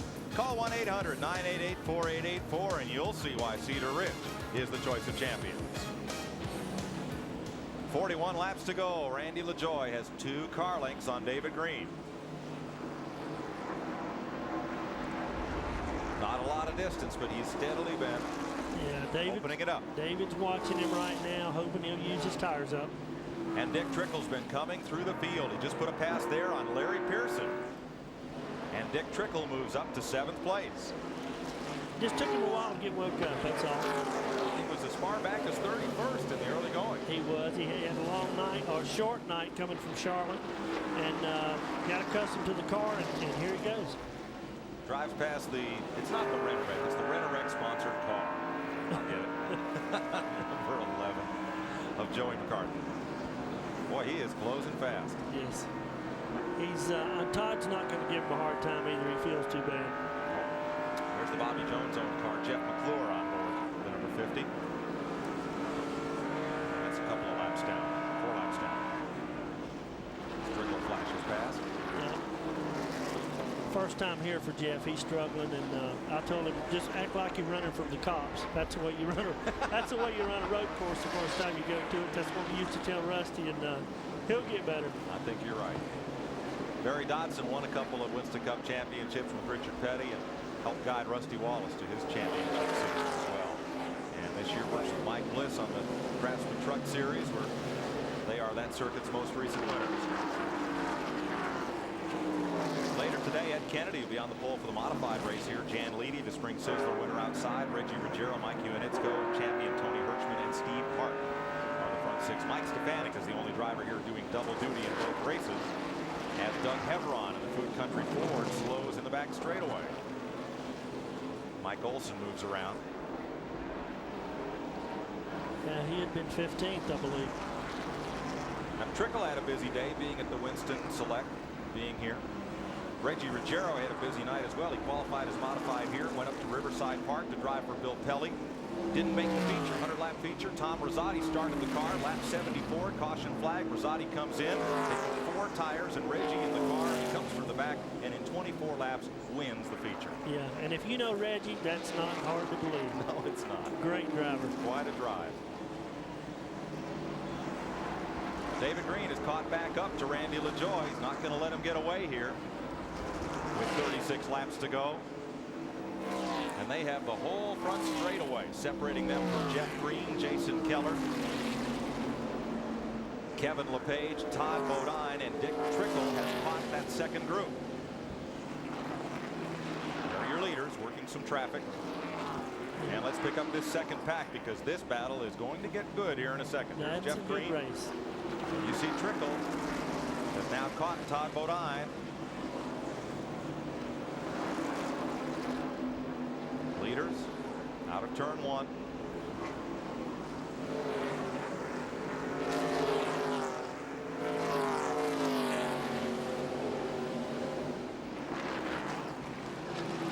I think David's going to be able to make a move, whether he can get back by him or not, but I think he can get to him. We'll find out. 34 laps to go. Randy LaJoie, David Green, Jeff Green, Jason Keller, and Kevin LePage, the front 5. We're at Nazareth. We'll be right back. Caution is out. The Joe Bessie car, Toshio Suzuki from Saitama, Japan. 41-year-old driver making his Busch debut, has brought out the caution and lost the left front of the car. He now has a 3-wheeler.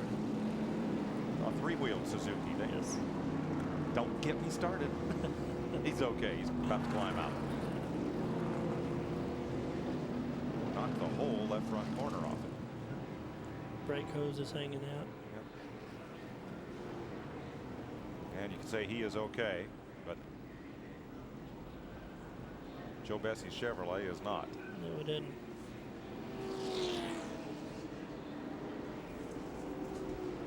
So that'll be caution number 9. And we have 28 laps to go. So it's going to get a little more interesting here. We'll see if Randy LaJoie has enough to hold off David Green when we come back.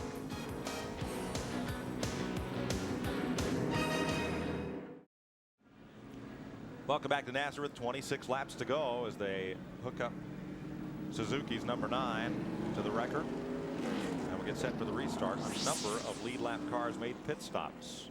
We'll update that in a moment. Here's what happened. Oh, what a feeling.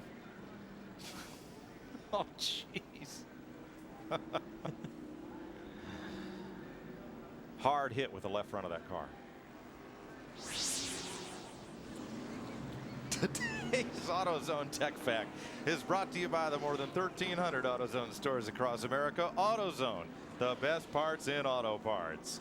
Barry? 4 or 5 years ago, it was give me 3 rounds of wedge, 4 rounds of wedge. It doesn't work anymore. The reason, a radial tire. It's got a belt. Here's a perfect example. Here's your radial right here on the racetrack. Here's your old bi-ply tire.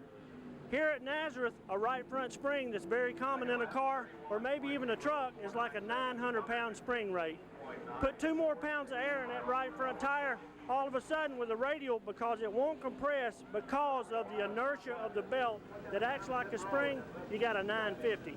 That's the way you make a chassis adjustment with a radial tire.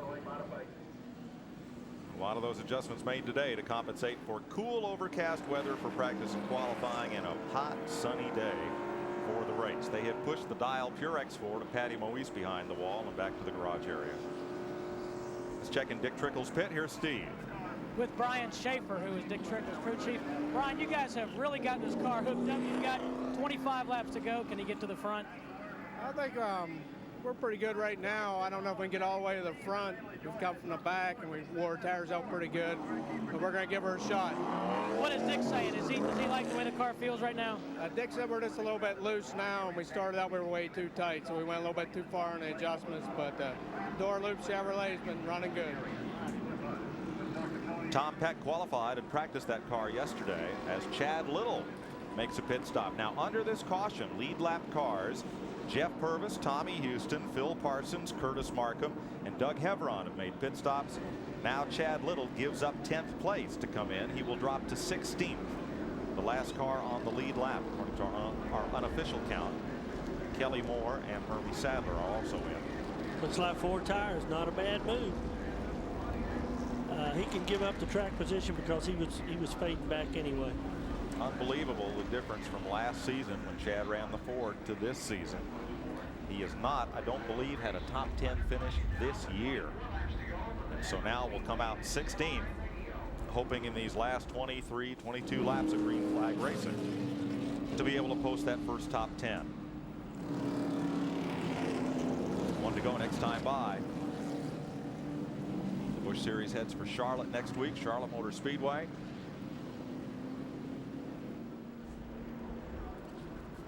Check in Wednesday, race Saturday. Yep, we're back in the desert.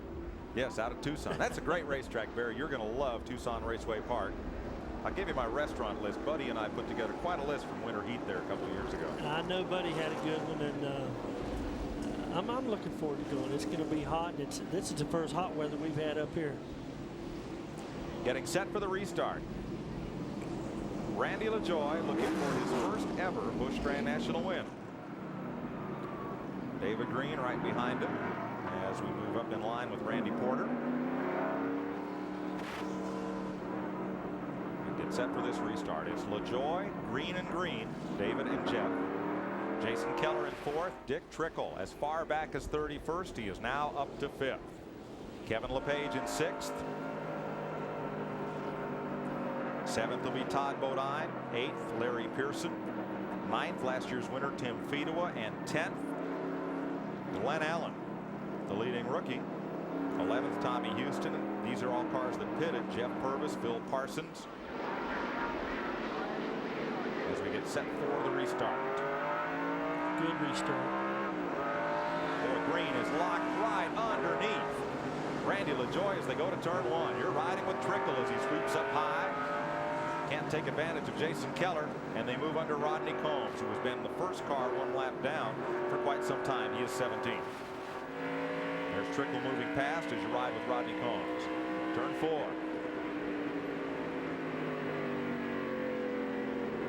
front 7 cars, single file lead lap. It's going to get good. 22 to go.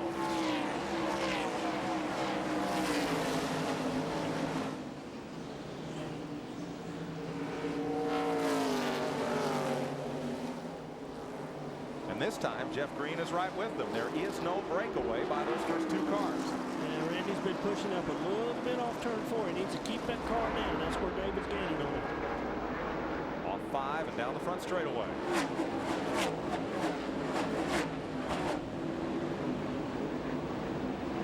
LaJoie looking for his first career win. Green looking for his 5th. And don't forget, Jeff Green right there has never won on this circuit. His caution flag has put him in contention.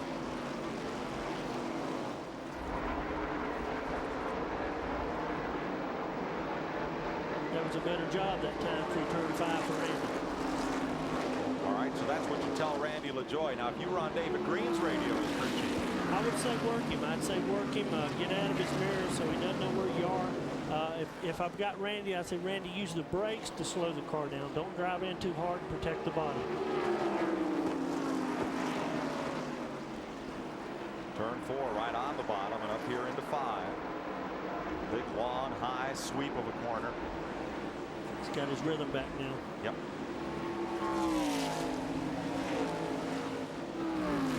Tim Fiedlewood just got past Larry Pearson at turn 1. That'll change 8 places. David Green, first victory at Dublin, Virginia, 1991. 1994 at Bristol. Last year at Nashville, this year at Hickory. Looking for win 5.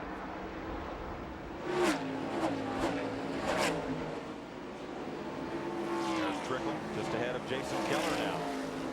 And Kevin LePage. Trickle up to 4th place.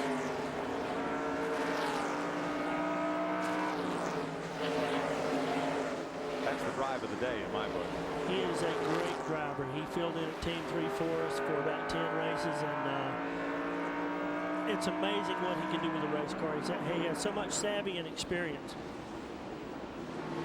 Randy LaJoie is pulling away and may leave the Green brothers to fight for second spot. Turn 1, 4 cars are in it.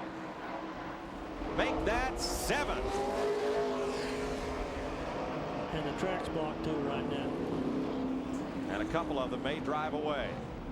Mike Olson, McCarthy. Is that Hermie Sadler again? No, it's there's McClure driving away. Tom Bowles is in it. Kelly Moore, the Busch North champion, and Randy Porter are the cars involved. And Randy LaJoie will lead them down the grass and onto the warm-up lane to get past. The whole front end is torn from Tom Bowles' car. He's sitting in, moving around. Randy LaJoie has also dropped the window net. That's the indication of the safety crews that the driver is okay. And the rescue workers over talking with Kelly Moore. Again, Moore took a hard hit from the outside. Let's look at the replay and show you what happened. Somebody gets into the back of Sadler and the 50 car, and there's Porter. Now those 3 cars, one spins to the bottom, a 4th car in. Here comes the second group. Tom Bowles, the white car, spins to the side and in, and Kelly Moore comes in from the outside. Now let me explain to you why the second part of this wreck happened after we see this angle from coming out of turn 1. There's the 50 car getting turned around. Jeff McClure, Sadler. Now you see this second impact where Bowles comes in and spins his white car, comes in there, and Kelly Moore is in as well. I don't believe we have a camera angle to show you this, but the position of those cars is just past the end of pit road as you look at it from the top of the grandstand where the spotters sit. There's a second group of spotters past the bridge, but that area entering turn 1 is kind of blind even to the spotters at both locations. So it's a very difficult spot for the spotters to call to the cars that are coming into that area. There you can see spotters up at the top of that grandstand. And let's show you from Randy Porter's view what he drove into.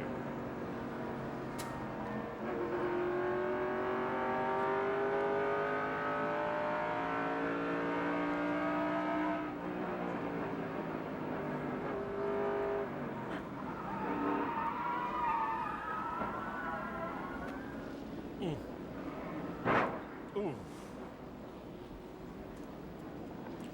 Two cars were side by side. The 50 car got down, got a little loose, and lifted off the throttle. Sadler was on the throttle, got into him. Porter got into him. Just a chain reaction collision. There's Tom Bowles climbing out, the Ellington, Connecticut driver who got his first Busch North win last year at Stafford Springs, Connecticut. He is okay. Was a little woozy climbing out, but he's got a cold towel around his neck. He's all right.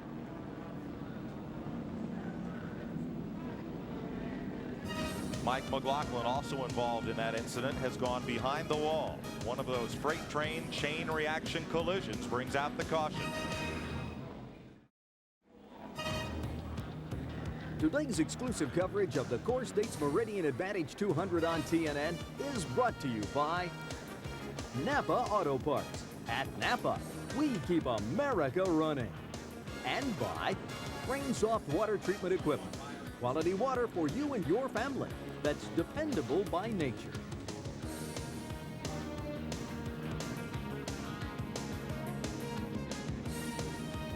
Cleanup continues as commercial transportation for our telecast is provided by Ryder, the official transportation company of Opryland. There are the spotters at the top of Section D in the Turn 5 grandstand, the brand new high-rise grandstand that'll be extended along more of Nazareth Speedway. And you'll see what blocked their view from the accident site is the scoring pylon. It's a direct line of sight from the spotter's perch through that pylon. You cannot see this part of the exit of Turn 1. And likewise, the bridge at Turn 2 blocks the view of the spotters down in that grandstand from this area. There's the bridge. They can't see through that, so it's kind of a blind spot from both angles. That's kind of why there was the secondary collision. The spotters could not warn the drivers in time what was there. The 50 car checked up. Sadler got into him. Porter got into him. There's Mike Dillon, 72. Olson spinning to the inside. McLaughlin checks up here, but Tom Bowles piles into McLaughlin, and so does Kelly Moore.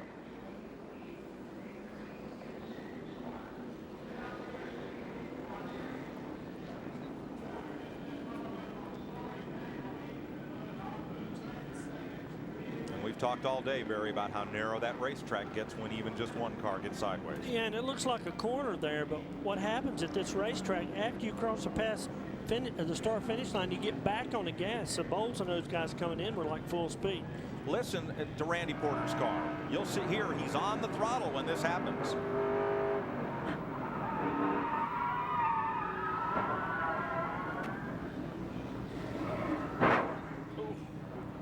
Felt that up here. You're just getting back into the throttle. You could hear Hermie's car ahead on the throttle. Randy just starting to get back into it. But the 50 car gotten a little loose and out of the gas. And when you're that close, that's what happens. A little bit of sweeping going down in Turn 1. We are going to get this race back under green. There are 10 laps to go. Now, Barry, they went down to the warm-up lane from the racetrack to get around the incident. Right. If I'm Birdie right now, we're telling Randy, okay, you're on the warm-up lane. They've drug in a bunch of cars today from this crash fest. There's nuts, bolts, washers out there, a lot of radial tire rubber. As you leave the pits, you got to really, really look for it, stay out of that stuff. And when you get back on the racetrack, you got to really work hard on cleaning your tires up to get a good restart. That's just what he's been doing, is scrubbing those tires back and forth to clean them of rubber and debris. Let's go to the second place cars pit. Here's Steve. Mike with Kirk Shelmerdine, who's a team consultant. Kirk ran 4th at Charlotte last night. An ARCA race got here at 11 o'clock this morning. crew chief Butch Enders and team owner Buzz McCall are both spotting. So, Kirk, the pressure, I guess, is on you to answer the question, can you get around the 74 of Randy LaJoie? Well, they're pretty strong today. I think we kind of got the second best car, but David's trying everything he can to try to take advantage of a traffic situation or something like that. He's pretty good at that kind of thing. We'll just sort of have to stand here and watch and see how it goes. Has David said that whether or not he thinks he can get by him? No, he doesn't know. You know, if you get an opening, you go for it. If you don't get one, you wait till next week. But he's doing the best he can. And from watching the whole race today, it appears we're just a little bit off of them speed-wise or gear-wise or something. But he's doing the best he can. All right, thanks, Kirk. A little damage to the nose of LaJoie's car you saw there as we get set for the restart. We're under 10 laps to go. This will be a single file restart. See if we can get one to go out of Carl Simmons on the flag stand this time. He's looking up at the tower like, how about it? See if cleanup is complete. And we're going to go another lap or so. And it's not just the two cars up front. I mean, we got a heck of a race going on all the way back to Todd Bodine. And Dick Trickle is up to fourth. From as far back as 31st, Trickle's best Busch Series finish, second at Charlotte in 1990 and 1991 if you ride in the Duraloop Chevy. The other drive of the day, I talked to Todd Bodine this morning, and he has got a bad sinus condition and congestion, and the fact that he's been able to hang on to that car and keep it up in the top 7 spots speaks volumes for this young fella's dedication. Turn 1, Hermie Sadler. A lot of smoke from the back of that car. I believe whatever they used to hold the rear end in place has broken yet again.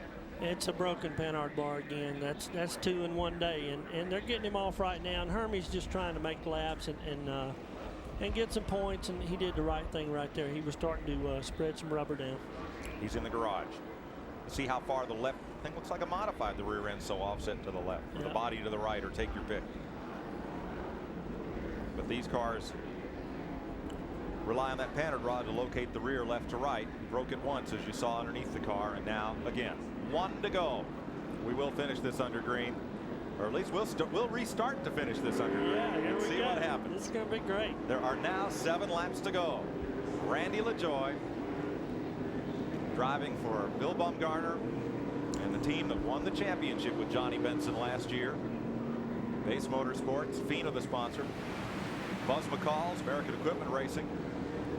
David Green at the wheel. And right after this telecast, we'll be going to Ontario for the Sunoco Ultra 94 Trans Am race. Buzz McCall owns the Sunoco Camaro in that race that you'll see next year on TNN Motorsports. Ron Fellows the driver. So we'll have 6 laps to settle this out. Yeah, you see them clean their tires off. And you got a few veteran short trackers at the front. There's no short tracker more veteran than Dick Trickle for your average Saturday night shootout. It'll go 6 laps. Everybody's on their feet. Can Randy LaJoie hold off David Green? We're about to find out. Pace car is in. Green flag. Single file restart. Tommy Houston caught Larry Pearson there missing a gear or napping and grabbed a spot. We're with Dick Trickle, 4th place. Whoa! Sideways was David Green, and everybody had to check up. Green must not have gotten his tires cleaned off. LaJoie down to block. Green on the bottom. Can't make the pass. Turn 5 right here for Randy's going to decide it. Get it down, get it down, get it down. Way up high is LaJoie. Here comes David Green, and LaJoie slams the door in his face. 5 laps to go. It took Randy 4 or 5 laps up here in turn 5 to get his rhythm back, to get the car low. He's got to continue to do that to beat David. David Green trying to get up and under Randy LaJoie and loosen him up. Back straight away. 4 circuits left. Jeff Green in 3rd, Trickle in 4th. David Green puts the pressure on. And this time LaJoie holds a tight line off turn 5. Getting better. Tires paying off for Tommy Houston. Yes, Tommy Houston has climbed up into the top 10, and so has Chad Little. That stop 1 caution to go for tires has paid off. Chad Little hoping to post his first top 10 of the year. Okay, Randy. Get her up and down. again at turn 5. Here comes David. You can't hear me. If only you could talk to him. Tommy Houston putting the pressure on Todd Bodine now. That'll be for 7th spot. 3 laps to go.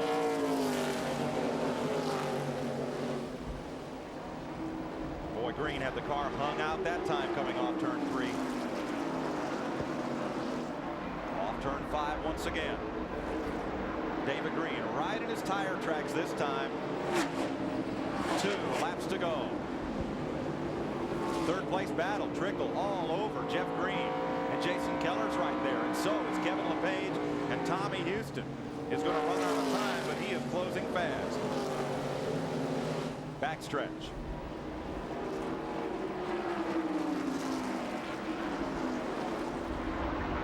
Through 4 and off turn 5. Randy LaJoie faces the white flag. Last lap, and he has 2 car lengths now on David Green. He's got a lot of motor too. You can see it up the backstretch. Houston has passed Kevin LePage. Old Tommy Houston up into 6th place. What a drive. This is it, folks.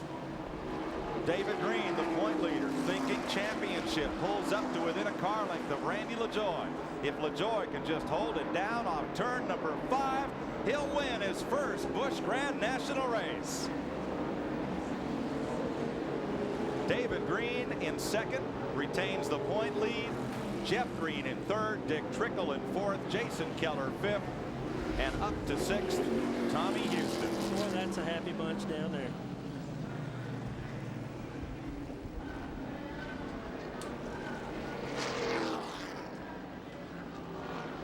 I love a first-time winner. I don't much care who it is, but when somebody gets the first one, that is pretty good. Randy LaJoie with Steve Bird.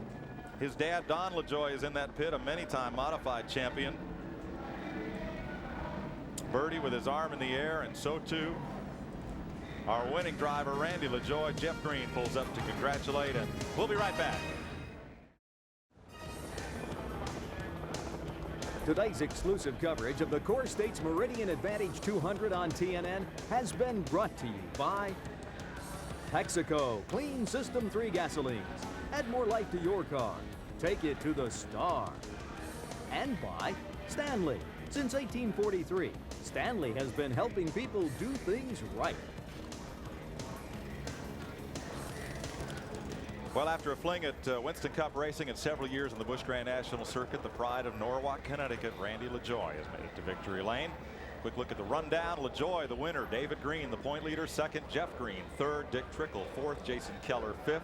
6th, the Tommy Houston. 7th, Kevin LePage. 8th, Tim Fedewa, last year's winner. 9th was Chad Little, and Todd Bodine hung in there for 10th.